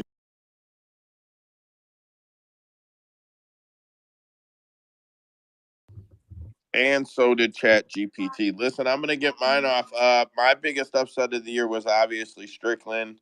Honorable mention was Grasso and then John Jones. And then since everybody used title fights for best title fight of the year or for best fight of the year, best title fight of the year, mine was Islam and Volk. Runners up were Alex, Brandon, Alexa, and Valentina. If anybody's got any on either of those, I just got back in, so just whatever, get back at it. If not, let's move on to the next question. Worst decision of the year. I'll give my top 4 because not everybody can remember all of them if you weren't studied. So my top 4 were. My winner was the draw or the split for Pantoja Moreno. I was there. I'm probably very, very swayed by that. Live, it seemed very obvious that Brandon won that. Can you guys see him? Yeah, I can hear him. Yeah, I can hear him. I can hear Average too, but he can't hear me. Average, if you can't hear Joe, leave the space and come back in. Tell him I can hear him. This only happens with Joe, not anybody else. We could have freaking Fuck Dana you White in guys, this man. motherfucker, I don't know. and he wouldn't have any chance of talking to him. So maybe I pay for pay-per-views, but I steal my internet or something. That's what you should. That's what you should do. You gotta go. Yeah, you got it ass backwards, man. You With guys, the money maybe you you save don't. from pay-per-views, you can put into better internet production. Whatever. You don't know what I do with my life. Anyway, I'm letting you donate to it. so Pantoja Moreno, I thought was the worst decision of the year. My runners up were the Grasso Shevchenko draw. Yeah, that was fucking horrible. And then my third would be Islam Volk 1. And then, man, I was sharp that it would be Patty Pimblett, Jared Gordon, but that was December 2022. So scratch that if you were thinking it. But those are mine. So anybody else? Dan, go ahead. Islam versus Volk 1. Also, Alexa Grasso versus Valentina to a draw. Yes, that really pissed me off. Along with the fight that also happened on that card, Edgar Chavez, where his submission was stopped, and that ref really effed him up with that. Let's see what's another good one. You mentioned. Oh yeah, I don't think that was a split decision. Should have been unanimous with Pantoja versus Morano, because Pantoja was in his head. This guy got him kicked out of the UFC. He was the first to lose on the Ultimate Fighter, and that should have been unanimous decision. So everything you said, I agree. I wanted to throw my drink. I was at a bar. I wanted to throw my drink at the screen when I heard that freaking draw. Different sides of that one. Usman. Yeah, worst decision was stopping the fight between Johnny Walker and Magomed Ankalaev. Now we have to see that shit all over again, and Magomed's gonna fucking lose again. Bro, there was another one recently. I just fucking don't The remember. They were Iron smaller Turtle dudes. got fucked by the judges. That's who you're thinking of. Mine. No, it was another fight that got stopped when it shouldn't have. It was a submission. The ref fucking thought he was out, and he wasn't. I said that his name he was a Mexican fight, Edgar something, and he got a guillotine choke. It was the Grasso versus Valentina rematch, and No, no, it was you're that talking one. about Edgar Chairez versus Daniel Lacerda. Lacerda, yeah. Yes, What's his that's the name? one. Andrew is talking about black guy underneath losing against white guy, mounted guillotine 4 weeks ago. Come on, guys, somebody. I don't remember. All I The can But think only I'm of is glad we're on the racist same page, jokes though. right now. You're killing me. the only mouth the gate I can think of is what happened to Ricky Simone. I do remember Fuck, what Ricky was it? Simone. Oh, Fight. well. Wait, Usman, what card was it? Oh yeah. What car? Tell me what city and state too. We're fucking done with this one. Okay, All right, let's you're the go boss. to breakout fighter of the year. I'm gonna keep it real simple for me. I'm not even gonna put an explanation on it because we've killed the fucking topic. It's Sean Strickland. He is the absolute breakout fighter of the year. His stardom has went from 0 to 100 without question. Zabet, go ahead. I'm going with BSD, Bernard Saint Denis. That's a hardcore comment there. Only hardcores know that one's deserves to be on the list. Yeah, fair enough. Andrew, you got anything on this one? He was going to say Ain't even there. DDP, but his daughter woke up, so he's not in right now. Usman. He also was going to say DDP. What the And fuck? Oh Can they not shit! hear? No! My bad. I literally thought I unmuted and just started talking. I don't like the idea of having Sean Strickland as breakout fighter because everybody knew him even before this because of his loud mouth, and he was getting wins. I agree with Zabets. I think it's easily Benoit Saint Denis, and I was a fucking hater of him for quite a while. So, BSD for breakout fighter of the year. Can I throw a second one that's like a weird curveball. You could have But already because, if you just would have named him. Larissa Pachenko. Is she hot? Now that woman has had a dominant run since she beat Kayla Harris Is last she year. hot? Listen, bro, none of them are hot. Okay, It's well then women's. no. Stop. Connor J. Yeah, I agree with Usman. Giving Strickland the breakout fight of the year when he's like a vet doesn't feel right. But I would say he has the breakout performance of the year. I don't know if that's like a category or not. But I want to say like a sneaky shout out to Diego Lopez, who fought Mosar Evelev and then racked up 2 wins after that. And he's like a pretty exciting fighter, so he's like a nice addition. I think he not like breakout in the sense he's like a star, but I think he's probably could be an exciting fighter in the future. Daniel. Yeah, I don't agree with that. Strickland was relevant. So was Lorcasa. Shit, the woman who beat Kayla, she was already a relevant name. She was from the Ultimate Fire, fought UFC, then went to BFL. So who I think should be the breakout fight of the year, to El Matador, to help me guys, Illa Tapira. Taporia? Ilya Taporia. Thank you. Yes, Ilya Taporia. Yes, he definitely like took us all by surprise. I mean, he subbed Bryce Mitchell. Yeah, he gave Bryce Mitchell his first loss. He TKO'd Ryan Hall, and now he's fighting for the title next year. So he deserves the I breakout guess out here. my separation from you guys is they're all already pro fighters.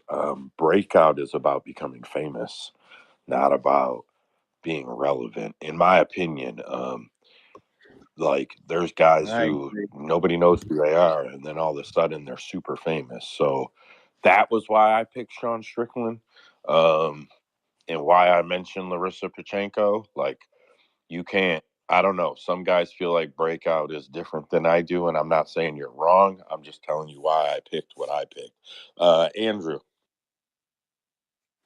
I don't have any like bona fide number ones. I kind of just have like a couple people.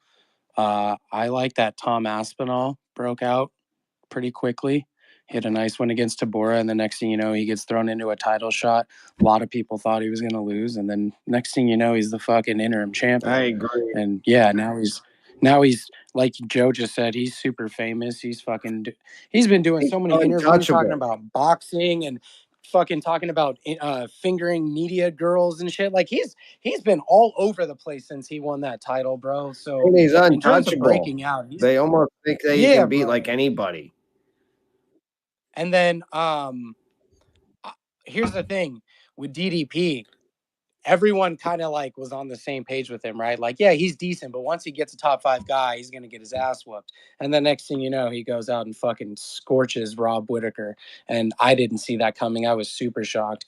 And then if you want like a rising contender breakout fighter, someone who's been around for like a couple of years, but he's just been doing really well lately, Brendan All-In Allen, man. He's had a hell of a year. He won all his fights. He's in the top 10 now, I believe. Dude, he's doing his thing, man. Connor J, go ahead, bro. Yeah, I agree with the Drickus fight. In terms of like a performance that kind of put him on the map, like as like a true legit, contender and whatnot. But a sneaky one, because we were talking about him earlier, Bo Nickel. I think he fought a couple of times this year, and obviously destroyed the competition. And he's going to be, if he keeps the trajectory that he's on right now, he's going to be just killing the division. So I think he's going to be. He might be like the definition of a breakout star. He might become like a huge household name within the coming years.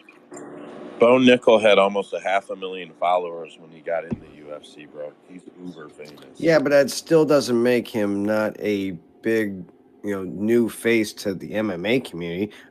I love wrestling, and I watch it as much as I can when it is on. I didn't know who the fuck Bo Nickel was. Same.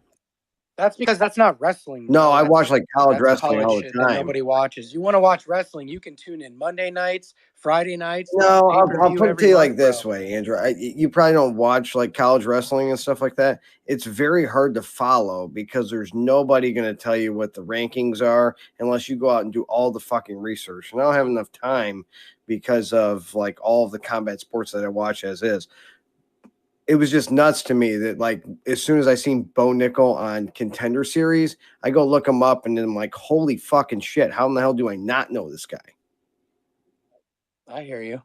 I mean, if you want to watch wrestling champions, you can watch Seth Rollins Monday nights. You can watch Roman Reigns Friday nights. I mean, there's wrestling to be watched, bro. Average, go ahead. I'm surprised no one mentioned Ikram Aliskerov. Well, because we can't say his name. Aliskerov? Didn't he only fight Yeah, once? that guy.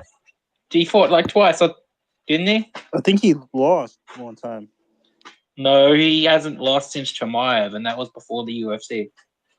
Oh, yep. Then you're right. He beat Phil Nobody Halls. He knows who beat the Wally fuck Ives. he is. Nobody knows. Go on Twitter. Go on Twitter. I dare you. I'm already on Twitter, dude. They love him. They love him. No, you're not. You're on X. Get on your phone. You'll see him. I don't know what X It's is. awesome. They love. I only bring it up because I'm not a fan of the guy, but they love the guy on this app. They love him. All right, I'll take your word for it. I'm not going to All tell right, you you're next wrong. topic. We already have sucked another dick. Come on, Rhino needs to go to bed. This is it, and then it'll be male, female fighter of the year, best out of cage moment of the year. Mine is Derek Lewis after the big knee when they said when Joe Rogan said, "Did you train? Did you expect to throw that knee?" And he said, "Hell no." I felt like it was real sincere. Got a big reaction. Probably my favorite moment of the year. Sean Strickland made a lot of, commotion. I didn't like the shit between DDP and Israel any more than I liked Kobe and fucking DDP shit.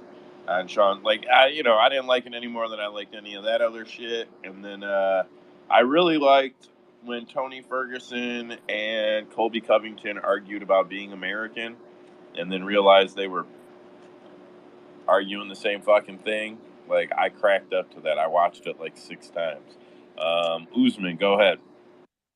Shout out to all the daddy issues in the fucking world.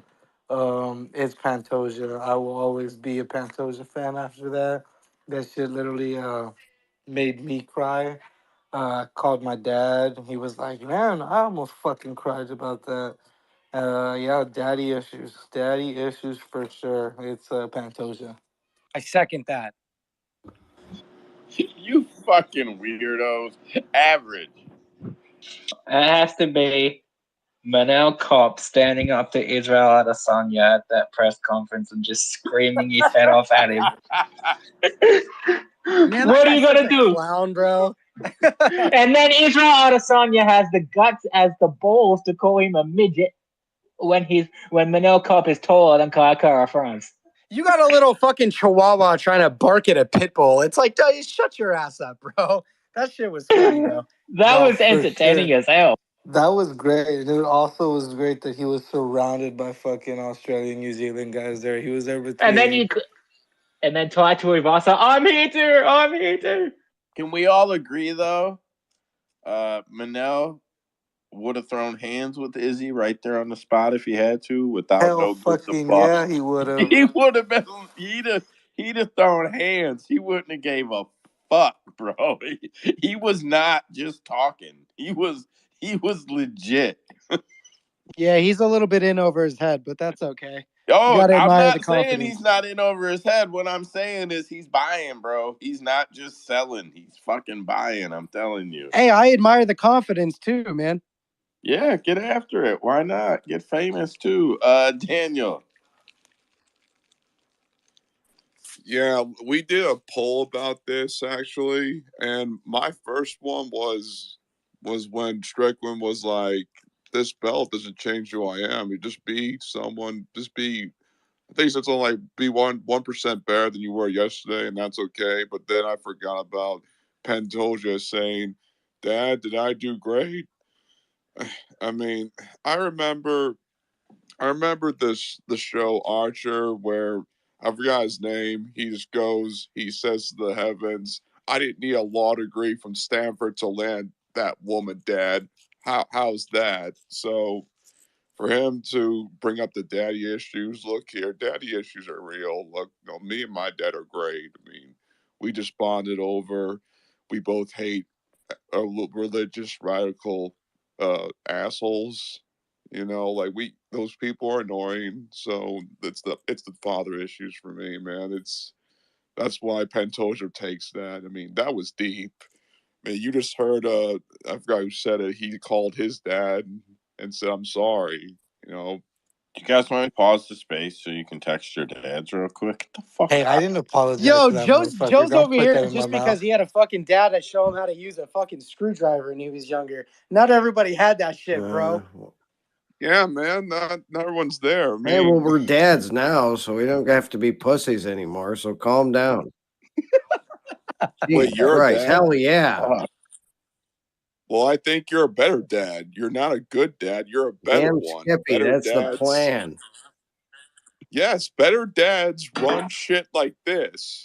Better I was raised dads as a single train. father, dude. We spent the entire time hunting and fishing. All right. Talking about Dad chicks, it was Pick. a blast. Dad Pick spends his whole fucking time on Tuesday producing our shit on YouTube, not even hardly talking. Yeah, see, that's Let proof him- he's a better father. Let him get this mic. This is for upset moment, or this for what were we talking about? Because I thought we were talking I don't about know, we're the talking greatest about dad fighter. problems or some shit. I don't know. Yeah, but it's supposed to be best out of the octagon moment related to MMA, and these guys are fucking texting their dads. I don't know. I don't know, man. For me, it probably has to be Ian Gary being out as a cuck. Like that was It's cock hilarious. Oh, comedy, yes. dog. Yes. I can't lie, bro. Yes. For me, that was it, bro. Yes. I didn't like the guy. I knew he was a little cocky. I like his in-ring style, but man, he really showed me what a despicable guy is. Piece of shit this guy is. Fucking with Neil Magny's custody case, and now he's outed as a cuck. Boy, karma's a bitch. Without a doubt, man. And then he fought like a bitch when I he can't fought wait Neil, for dude. Ah, Jeff Neal's gonna knock him out. I hope he can't beats the wait. fuck out of him, dude. Me That too. guy's Me such a too. freaking cuck. I mean, the funny thing is that's like my favorite word that I call people all the time. So then when people started calling Ian Gary that, I was like, now I get to use it around people. This is awesome. Yeah, like you got kicked out of Kill Cliff. You're an asshole. I hope Jeff Neal knocks him out. All right. That's best moment. I gotta give it to Dead Picks. He wins. He wins. It did cross my mind. I'm like, I'm not gonna Yeah, write no, we that. should have just changed it over to mommy issues and then went into Ian Gary as a topic. Legit though, does he have mother issues? I would guess. I mean, if we went on stats, I guess we would go with it. If you marry a woman in her 40s when you're in your 20s, you probably got mom issues. Maybe that's just his fetish or some shit. I don't know. All right. We're American done. Female pound for pound fighter 2024. My runner ups are Alexa Grasso, then a huge gap, if I'm being honest, but Tatiana Suarez, 2 impressive finishes. You can say what you want, but there's not a lot of females out there getting impressive finishes. So that shit matters. And then Karine Silva. I think she is as good as I've said she is this whole time. She has proved it this whole time. I don't think she should be number 1, but I think she should make everybody's honorable mention list. And the pound for pound woman female fighter of the year has got to be Larissa Pachenko. She's got 4 wins, 2 unanimous decisions. One of them's over Julia Budd, and 2 first round KOs. And both KOs combined are 59 seconds. She is got to be the pound for pound women female fighter of 2023 for me. Joe, you okay? Great Yeah, I pick. thought you hate PFL, Great. bro. Are you It sick, doesn't. bro? Is It everything doesn't. okay? That's Just a because I hate PFL fighter. PFL doesn't mean that I dog the athletes, bro. I've never done that. Just never picked one before, so we're just shocked. You Well, picked her I mean, twice too, I would say, tonight. Larissa Pacheco is going to be why 145 pounds stays alive until she retires now. And if the UFC doesn't get her, they will not have the 145 pounders. That will be the end of it. If you want to build a 145 pound division now, you need Larissa Pacheco. UFC needs to make like No, 4 Ultimate Fighters to get like a women's 145. no, they would have to. So, but they won't because you've got Invicta and you've got Yeah, but then PFL, what's the Bellator. plan for women's MMA for the future? You know, No, what I'm saying is they can't do 145 right now because the talent pools aren't deep enough, and then they'll go yeah, how do you buy grow it? the other two companies. You don't. You just grow 115, 25, 135, which are currently fucked because there's no great fighters that are thriving up top, except for there's a couple, but it's not the talent pool that it seemed to be 5 or 6 years ago. So it's not selling. At least we were buying on all the talent from 5 or 6 years ago. We're not buying on it now. We're really not. We all liked. Like the You could Paige tell Van me. You could Zandt name. era's gone, and now no one just wants to look at the hot chick. I mean, Because whatever. the hot But you chicks could. aren't If winning; I they're told actually you getting to their ass name me. kicked. If I told you to name me 40 female fighters from the Ronda Rousey era, you could do it right now, and there were probably only fucking 38 of them. If I told you Yeah, to well, of name me course, it's 40 a active small women's UFC small fighters right inventory, now, no doubt. you'd struggle. Small inventory. You know, I don't know what we're discussing, but that's straight up wrong, Joe. I can name you the whole female roster All right right, now. go. yeah, I know you can, Yo, can Purd. we go to the hands, please? Can we? Can we? Dude, how long did you sound that laugh out? Holy shit. How in the world did you do that? All right, average. My female fighter of the year was someone I'm not gonna lie. Initially, I wasn't particularly high on, but every time I saw them fight this year, I just got more and more impressed. And someone also who fought 4 times this year, it's Lupina Godinez. All right, I'm not mad at you for that one, Daniel. Loopy. Yeah, I like her too. So, you know what? Yes, that woman fought. She broke Chris Lieben's record. So she's definitely on my top list. And as for the champions, yeah, I'm sticking with champions right after Lapita. Liz Carmouche for the belt from Bellator. I mean, she's fought. She fought her best friend, and then she's still a champion. They're still best friend. Secondly, Amanda Nunes. She retired as the champ. Who does that? One fight. I'm not buying. Dead picks. What you got? And then the last one would be Larissa Perchenko. Yes, you are right. Larissa Perchenko. She's a force to be reckoned with. She's the one right now at 145. Dead picks. All right. So my women's fighter of the year is a flyweight. Flyweight that has shown me a lot of growth. A flyweight that has shown me just a lot of great work in the ring. And you know what? I'm a big fan. I've made a lot of money fading this girl. I've had so much fun watching this girl fight. The beautiful Juliana Miller is my favorite women's fighter of the year. It's With not two, favorite. It's best. It's not oh, favorite. well, It's she's the best, bro. She's the fucking best, dog. Go, She lost twice. fucking What are you talking go. about? Exactly, you heard me, bro. Fade her, bro. That girl is hot garbage, bro. But she's the best, bro. For your best fade for your money, you know. So yeah, we'll go with Juliana Miller, man. Every fucking time she goes out there, it's always the case for her, and we always gotta come up into space and fucking try to sway the people away from betting her. But it is what it is, man. Well, when's Juliana her next Miller, fight? Once you fight again, so I can fade. fucking in PFL, bro. What do you mean when's the next all fight? right. All right. So this is the end. Male Oh, I picked fighter, Larissa. male Yeah. pound for pound.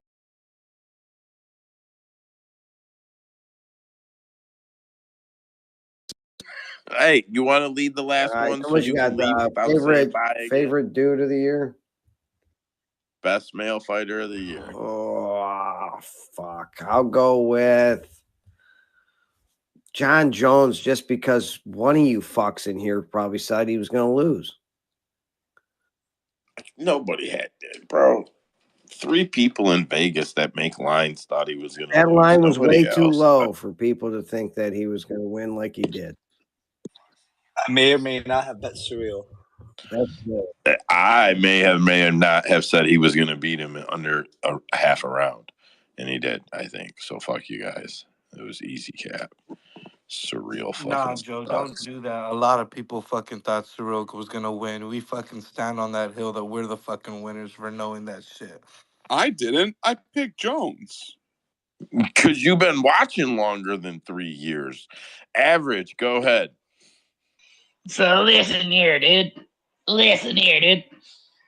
The male fighter of the year is Sean Strickland. It has to be.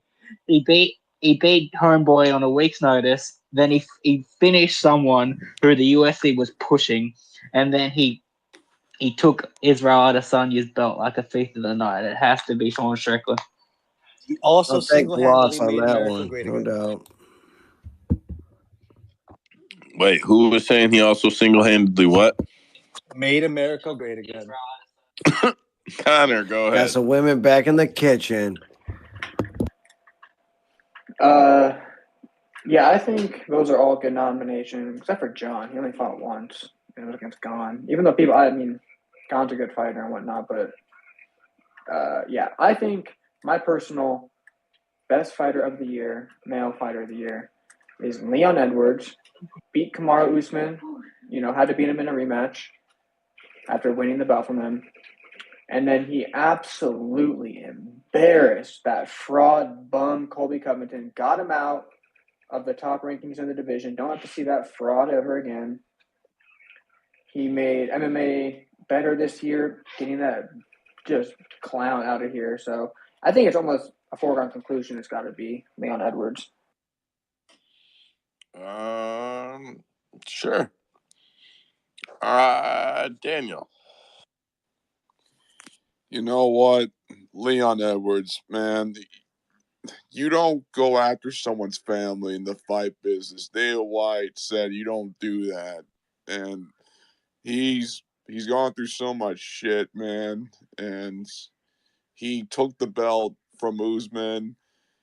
He was losing that fight, and he got that head kick, and then he got that was last year, bro. You did let me finish. Let me finish. We won the fight, and then he won the rematch, and but that was a lot of adversity he had to overcome, and then he shut up Kobe. I don't Did he like that really guy. win the rematch though? Thank you, Kate. Thank you. About time somebody said it. Okay.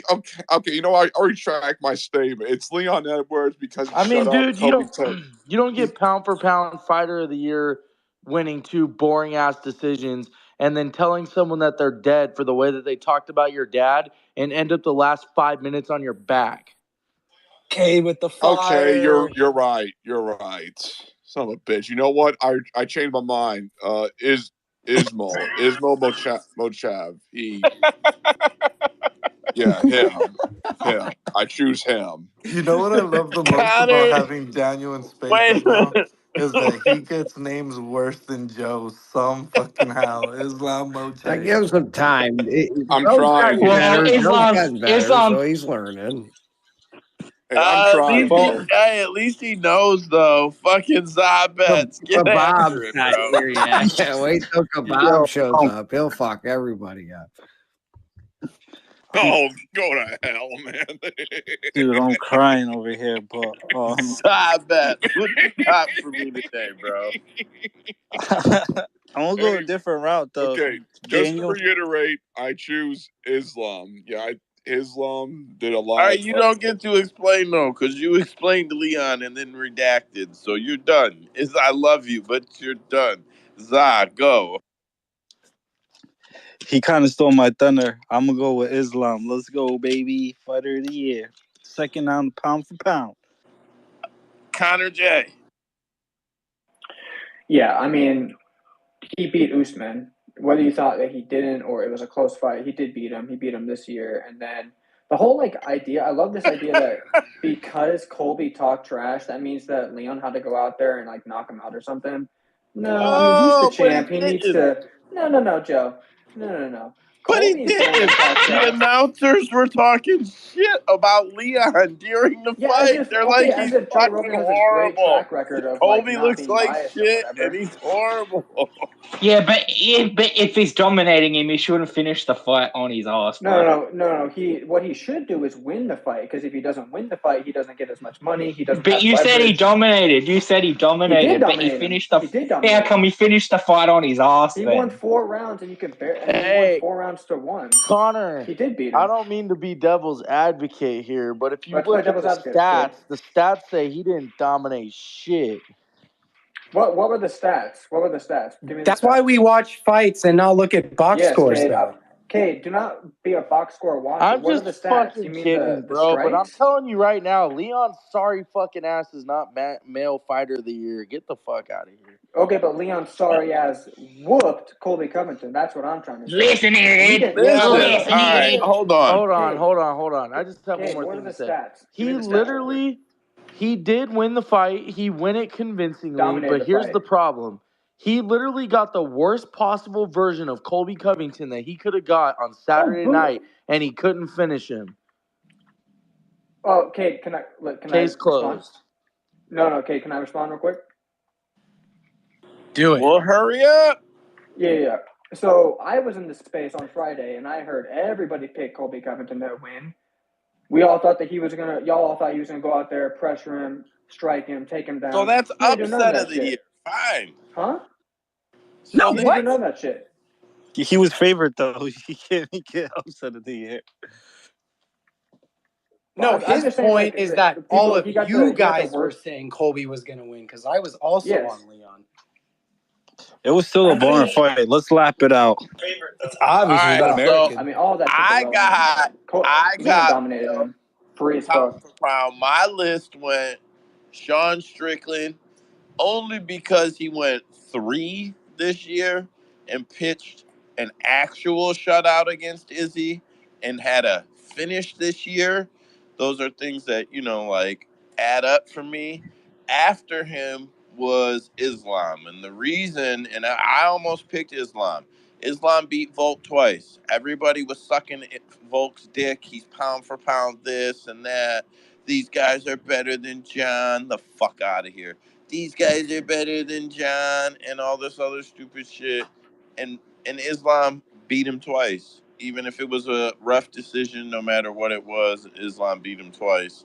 And if it's not either one of them guys, if we're gonna look outside of the UFC, Patchy Mix is getting way overlooked for fighter of the year here, man.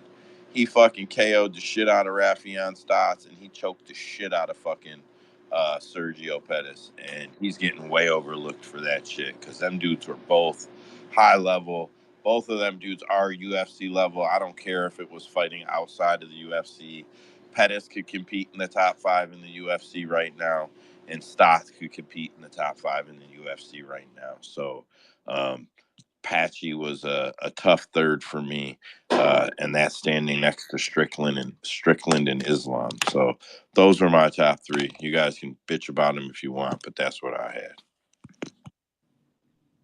No, it's Leon, bro. No, your shit that was valid. It's just the Damn right, PFL Andrew. fighter again. Yeah, Patchy Mix, bro, was fucking.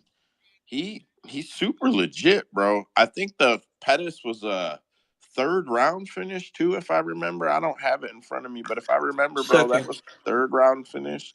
Second. Second, was it second? Yes. Yeah, and he took a girl, Tatiana, too.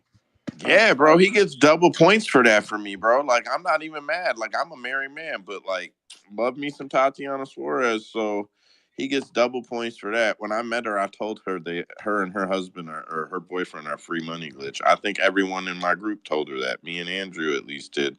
Yeah, So I think Patchy is way overlooked in that conversation because it's outside of the UFC. But there is a top 5 out there. There is a top 5 out there at that division that could actually compete with the UFC's top 5. And Joe, the only one I feel like I disagreed with you on, you really think that Sergio Pettis can compete with top 5 bantamweight in the UFC right now? Yeah, well, that's I mean, the only one where I'm like, eh. The other after two, I completely agree. So Sergio's definitely top 10. I couldn't take that from him. Top 5, okay, maybe I won't argue top 5, but I still think Rafion is top 5. He could compete at top 5, and I don't think Sergio would lose to anybody outside of the top 7 right Let now. me ask you this: would Danny Sabatello compete top 5? Hell no. He can't strike. He's one-dimensional. Fuck no, he wouldn't. No, but Sabatello would be Sabatello because Sabatello is like the Bryce Mitchell of Bellator. I will say basically. Sabatello is nasty on the ground, though. The way he transitions. Don't you and moves. disrespect if he Bryce could get Mitchell to like the that. if he Oh, could get to stop the it. UFC fast enough, and this is not Wasn't an he? insult. He was on the Contender Series. They didn't even give him a contract. Yeah, but if he could get over there and fight 2 or 3 of the guys that are just under their top 15 or in their top 15 to top 11, if he could get that experience, I think Sabatello could do very well. The problem that he has where he's at is it's like the gap is huge. Like the problem that you have at Bellator and PFL, the problem that you're going to have at bantamweight over there is the top 10 are stacked, and there's no arguing. They're stacked. It is the one place where you could almost argue you could rival the UFC. But if you look at the top 25, they have nothing. They've got a solid top 9. The UFC's got a solid top 20. So there's just not the pool for him to develop that talent, in my opinion. And that's why he struggles, because he's got to fight guys that they're above him. It's either way below him or way above him, if that makes any sense.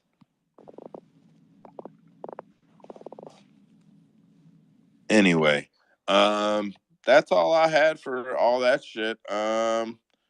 I mean, we got a few rumors. I don't really see the need to get into any of them. It's just back and forth chatter, shit we've hit about the. Yeah, we've hit most of it anyway. Tyron Woodley wants to fight Jake Paul in MMA. Who fucking cares? Matt Farola's mad that I called his steamroller a crack pipe. It's not a steamroller. It's tiny. Every pipe has a hit hole on it. He can kiss my ass. Deontay Wilder says Anthony Josh would have retired to avoid the fight. Hold on. You told Matt Favola that his steamroller was a crack pipe? It does look like a fucking crack pipe. The fuck out of here. What'd he say? He's hella mad about it, bro. He's all pissy. Like, what'd he say to you? All right, so I'll give it to you. It's right here. Hold on. That's comedy, bro. You have to explain that shit. All right, so someone was in their car and their homie in the passenger seat. And let me explain. Homie's got on like a tie-on bracelet and sipping on gin and juice, strap-on watch, and 100% not old enough to have a steamroller pipe. But he's got this little steamroller pipe in the box that he's showing off to his buddy in the driver's seat. Then in the other picture, his buddy has the pipe in front of the steering wheel, like holding it, showing it off. And then, so I commented, who smokes this in the car? You just driving around passing a crack pipe full of weed back and forth? So like, if the cops come, you throw it out of the window and hope it breaks and gives them a flat tire? What the fuck? I was just having fun. Well, Matt got a little fucking butthurt about it, and with exclamation points, he put, I think he's just taking a picture, bro. Fuck you. It looks like a crack pipe, and he's smoking it in the car for sure. Look at the little queer's fucking arm. He's smoking it in the car. Go check the fucking whatever. For Why are you so mad, bro? Because he's all pissed about it. It looks like a crack pipe. That's spitting facts. Because we Call ain't it gave him crack a pipe. Bola interview. That's why. Call a crack pipe a crack pipe. Like what? Hey guys, the Fuck? potential to get him on the show. You call him a crack pipe, yeah, come argue with me. I smoke weed every day. Every pipe that you smoke out of that is a weed pipe has a little toke hole on it. That thing fits in your fingers. That's a toke hole. That's not a steamroller. That's a toke hole. Kiss my ass. All my pipes have that. You're ripping little kids off selling them crack pipes as fucking steamrollers. That's not what they are. Usman, go ahead. Make weed smokers great again. No, I was gonna say we were supposed to do a prediction fight of 2024. I got Matt Favola versus Patty Pimblett because that's the only shit that makes sense, and BSD versus Fazeev whenever he gets healthy. That's what I want to see. Yeah, you'll probably get both of them. I got one. What you got? Charles Oliveira versus Armin Sarukian. Son of a bitch, he stole it from me. Tom Aspinall, Alex Pereira. No, that shit's not happening, bro. It is. Get over I'll say this till it keeps happening. Sean O'Malley versus Corey Sandhagen. That could. Daniel, go ahead. You got your hand up. I got one. I'm look, y'all. I'm sorry. I've been drinking tonight. I want to apologize. We're not your wife, dude. Just tell us what the fuck you picked. I'm just being respectful, man. I choose whoever said the last thing. I like that rumored fight. Oh, okay. Well, who do I want to see in 2024? if I was going to pick a 2024 mark, I would love to see Henry Cejudo actually take off the win and then actually fight Sean O'Malley. I think that would be really fucking cool. No, I'm not confident that that's. It's not what it's confidence. This is fucking imaginary land, Joe. Shut up. All right. Just so you guys know, Jan Blachowicz just needs a second shoulder surgery, so don't put him in your 2024 fights. Oh, dear God. Then, of course, I do want to see freaking. I want to see Tom Aspinall fight like 4 times for how much love I watched him get. I want to see him fight a time to prove it. What you got, Ken? If Justin Gaethje loses this last title opportunity, it will be his last. So there's no better fight than to make with Justin Gaethje versus Conor McGregor. Right. Next. We know, but like, fuck, Cade, come on. We don't want to. No, you already said next. No, they've been talking shit to each other for 4 years. It's time to fucking fight. Let's go. But we know that Conor doesn't want that fight because he doesn't want to lose to someone. He's going to lose to everybody. So he needs to just fight someone. Hey, let me put this out there for everybody, just so you're aware when you're betting upcoming fights. DDP is sparring with Volk. Peter Yan is sparring with Volk. That's not very efficient for DDP. I don't care about there's levels to this, bro. You're getting ready for an upcoming fight. You should be moving with bodies your size. Oh, I love against DDP. I think he's gonna knock him out.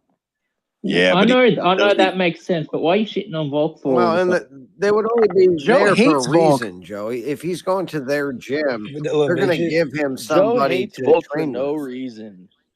So actually, that's why. Actually, Dickface, what my whole thing says is DDP and Peter Yan sparring with Volk. Talk about Not Peters, efficient, fucking fag. Not efficient for DDP. Levels up for Yan. Does it help Volk at all? That's actually what I got there, because it doesn't really help Volk at all for his upcoming fight. It doesn't really help DDP to spar with a smaller guy for his fight. But Yan, Peter Yan is making the fuck out right there. He's making way out. Right? Yeah, that's I'm right, telling you Usman. guys. It doesn't matter. Jan's getting his ass knocked the I'm fuck out telling you against guys right Sange now, Dog. Volkanovski is about to remind you guys who the fuck he is at 145 when he whips Taporia's ass. No, when he I'm telling all of realizes you he right shouldn't now. have took You a want to fight know what that he's gonna fast. do? You want to know what he's really gonna do for me? He's gonna prove to you all what I've been telling you for a long time. He is BJ Penn. He can't beat Father Time. Hell no. Cade, he can't beat That Father is Time. disrespect, bro. Wait, no, hold up. No, Yeah, hell no. BJ Now Penn, you though. I got don't me agree in with here. That's disrespectful to Volk? Yeah, that's Yeah, it is. disrespectful to What? BJ Dude, what? Penn. Get him, Bro, Andrew. BJ Penn Get was him, good Andrew. until he decided to fucking lose his last 10 fights. I can't Shut the fuck up. Hey. Shut the fuck up, Cade. Until 7 he of those last decided that he fights was were gonna fucking fuck his whole 205 career pounds, up. you son of a bitch. God damn, What's I his love mom got to BJ do with Penn, I but he can't was like it? Damn. 12-2.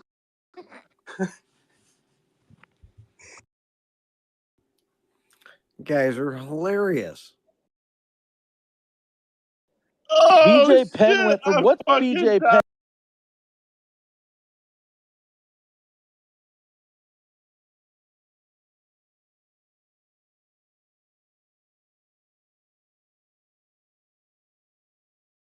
That era of BJ Penn up.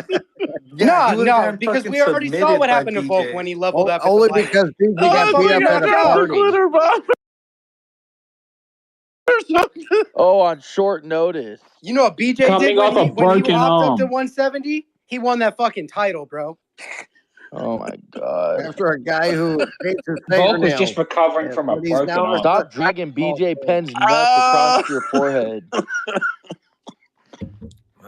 Hold on, let's look it up. BJ Penn. Let's see what he did in his All last right, we couple what don't need I to pro look meant it fights. by up. We that, don't need to look it guys, up. all I meant, guys, is in 7 years he's going to be getting beat up outside of a bar. That's all I Oh meant. my god, Connor BJ Penn J, is go ahead. 16, 14, and 2. Get the fuck out of here. How many of those were at actual lightweight, you I don't give a shitbird? fuck. Exactly. Yeah. Fucking Have you ever BJ Penn licked took blood off fights of your in fucking different mitts? weights. Didn't think so. Oh God, you guys are fucking dumb. I love you guys. Well, you guys, you're the one who said it first. I'm fucking dying. My chest hurts from laughing. Don't worry, TJ will take care of you tonight when you go to sleep. He'll give you a nice dream. Fuck that. Volk is going to be beat like 5 or 6 times before the UFC drops him, if they drop him at all. And then some dude I will outside still of a say, bar. man, it was too early. Volk should have not taken this fight this quick. He shouldn't have taken the rematch coming off of a broken Now he's got arm. a cut and he got his ass kicked. I mean, it's not looking good. He's got Father Time not on his side. He's got a fucking goddamn bull coming in there with a lot of heat. As soon as it came out with Taporia being the dog, I bet him. Yeah, thank you for donating to DraftKings. Keeps the books alive. Last thing I got for you is the UFC. Dana White says the UFC is absolutely not true. Joe's not in right that now. Please leave a message after the tone. Fuck off. I hear him.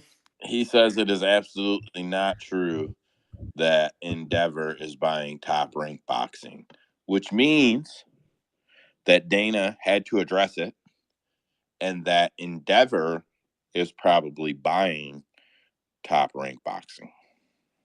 Because every time in all of history that we have heard rumors is acquiring somebody or being acquired, it never goes anywhere until Dana White says this is not true, which always fucking means all the way back to Strike Force, which always fucking means it's true.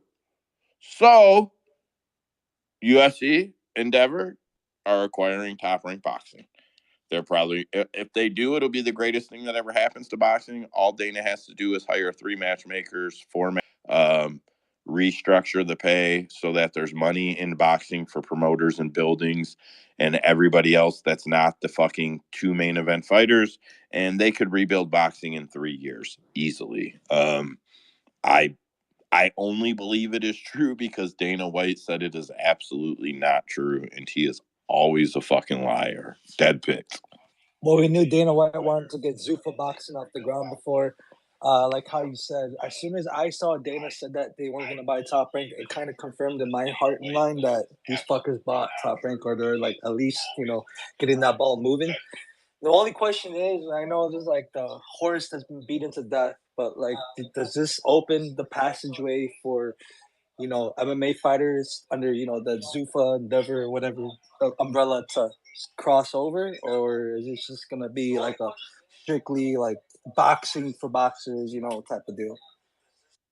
I think initially it'll be completely separate, and then as you see them restructure it, it'll just make sense that MMA fighters can transition over in their later careers, and it gives Endeavor, the UFC, the brand as a whole, a way of saying, hey, because people can say whatever they want, but you can listen to Bisbing say it, John McCarthy say it, Josh Thompson say it, any of the big guys, any of the small guys that have been there will tell you the UFC makes you famous.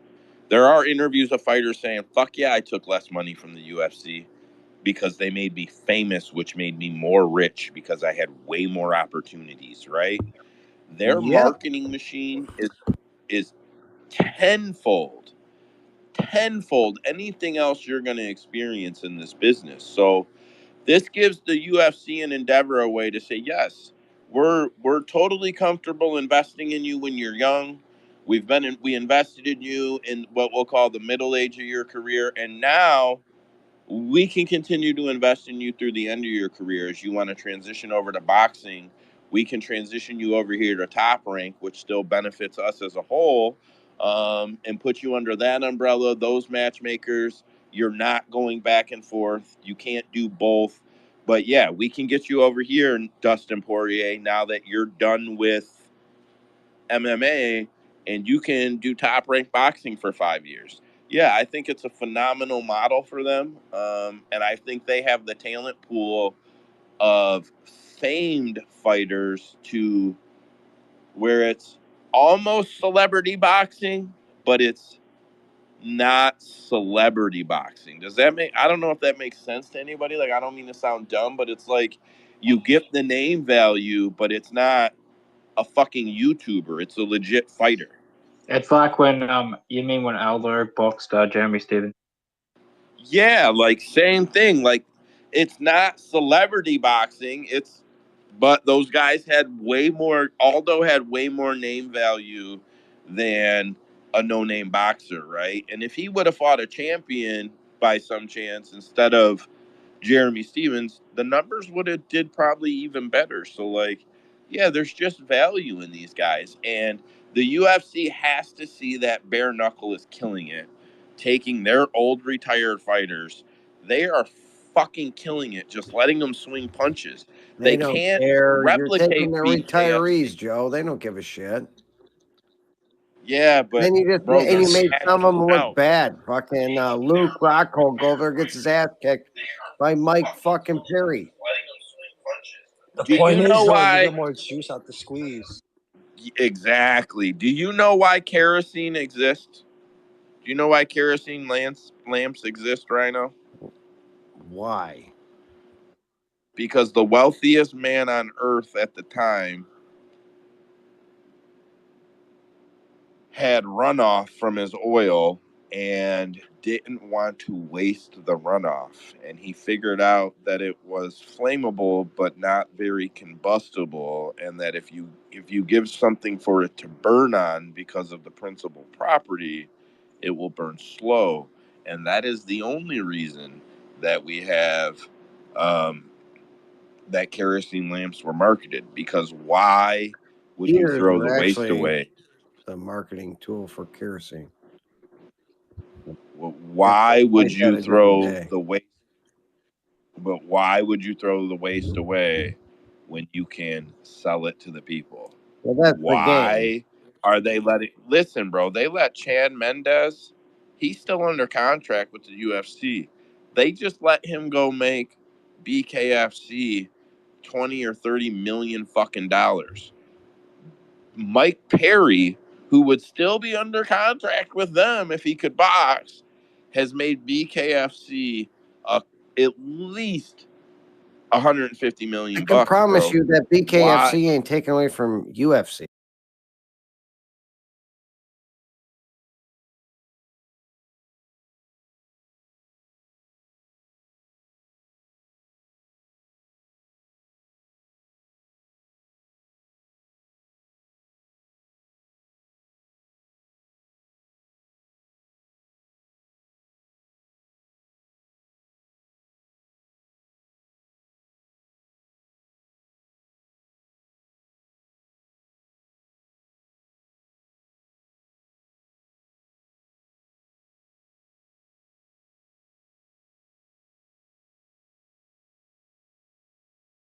KFC, they act like it's immoral and it's wrong.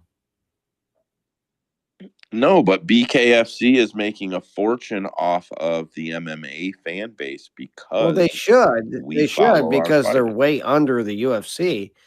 You can still ask fucking 20 random people on the internet that follow a lot of like MMA sites, and they don't even know bare knuckle even fucking exists. Go talk to your random person when you go out to eat or when you go somewhere else. They're like, "What's a bare? There's bare knuckle? I can't believe that shit's even legal." Yeah, but the point is still you know, like I know bare knuckle is making money. They're Oh making hell more yeah, money than PFL. because they're the first ones to get in there. PFL is losing money. Bellator was losing money. Every MMA promotion at scale is losing money that is not the UFC, but BKFC is making a fortune, Oh, and they're all of them making are. a There's lot of three it. of them, Joe. There's BKFC, there's BYB in America, and then there's BKB in the UK. All three of those have been killing it for the last like 5 years, making tons of I money. get it, but you have to understand that Ben Roethlisberger, Mike Mm-hmm. Perry, Chad Mendez, Eddie Alvarez, the UFC Did let. you just say Ben Roethlisberger? Yeah, bro, he's a savage. Oh no. Yeah, he fucking hit him with a football. It's fucking crazy. Fuck! I can't believe I did I that. told you your ass knew football. I fucking told you. I don't know football. What is fuck? I'm blanking too. What is his goddamn name? Ben Ben Rothwell. Big Ben Rothwell. Rothwell. Ben Rothwell. Bro, them dudes are over there making a fortune for BKFC, and there's no way the UFC's model and Endeavor's model isn't going. That is more money that we already no production. All we got to do is build a ring. All we got to do is hire a film crew. All we have to do is have you duplicate your model for us, Dana, and we'll take care of the rest. Bro, it's easy. It's easy to see why they would do it to me. Usman. Yeah, we're still talking about the top rank shit. We have no Yeah. idea what the fuck we're talking Yeah, about. buying Top Rank. That's another ESPN product. I don't know why they wouldn't. That's another big leg up into the boxing. They don't need to do this UFO boxing anymore because this is already an established base. And then it just so happens that fighters like Devin Haney, Javante, fucking Inoue, all these guys, Canelo, these guys that fucking UFC fighters have been calling out. They are signed with Top Rank, man. You could actually do Sugar versus Haney. You could do Brandon Moreno versus Inoue. You could do Tapuria versus fucking Teofimo Lopez. Like, I don't see like, and then with them taking over WWE, they got the UFC.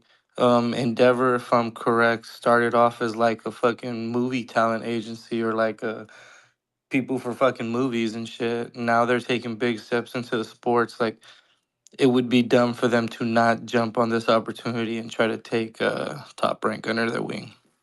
Yeah, and it falls right into their model. That's exactly what I'm saying, bro, because it is a talent agency. We create a stage, we contract talent, they come in and perform. It's not like the NFL or the MLB where you have teams and clubs and no, it's not like that. It is just talent contracts to come do what we have here on this stage. And it falls right in the model, bro.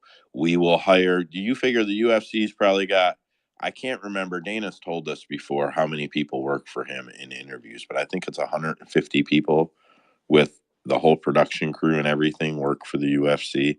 So they just duplicate that model. They need 150 people to make Top Rank to boxing what UFC is to MMA. It'll take them 15 years, but they'll do it. Daniel.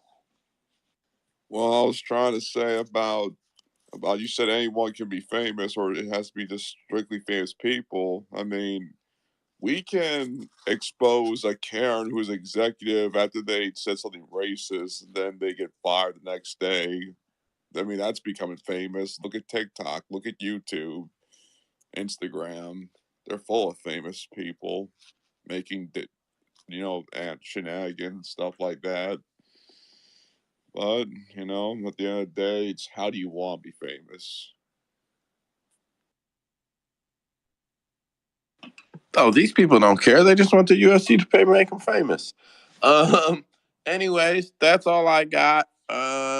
CapMMA.com. I need to plug the site. I don't do it enough. I'll have some written plugs here soon. Everybody in here knows everything though, and anybody listening to the channel at this point already knows. So there's not much of a point. I'm gonna end it out with what I got. Hey, give me a little I'm plug. about I got one thing to that. say. Wait, hold on. I was just gonna say. I know Andrew does some plugs. I know we got Usman and Rhino in here.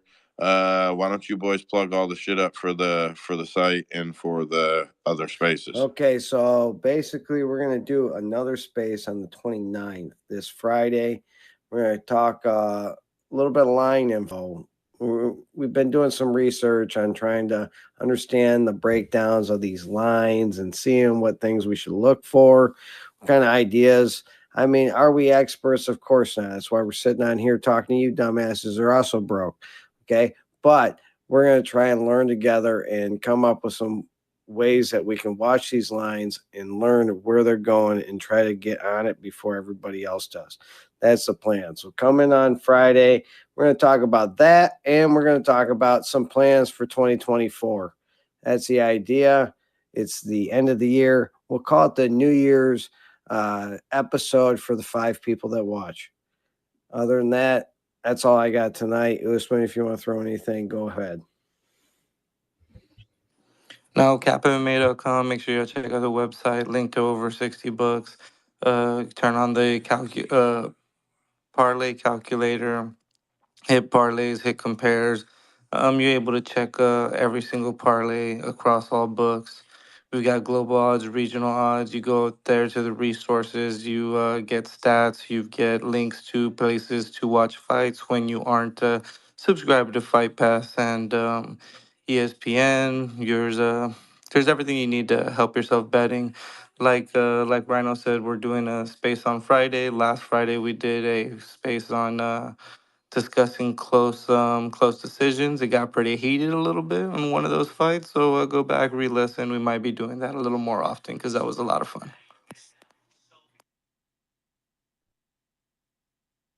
Andrew, all you.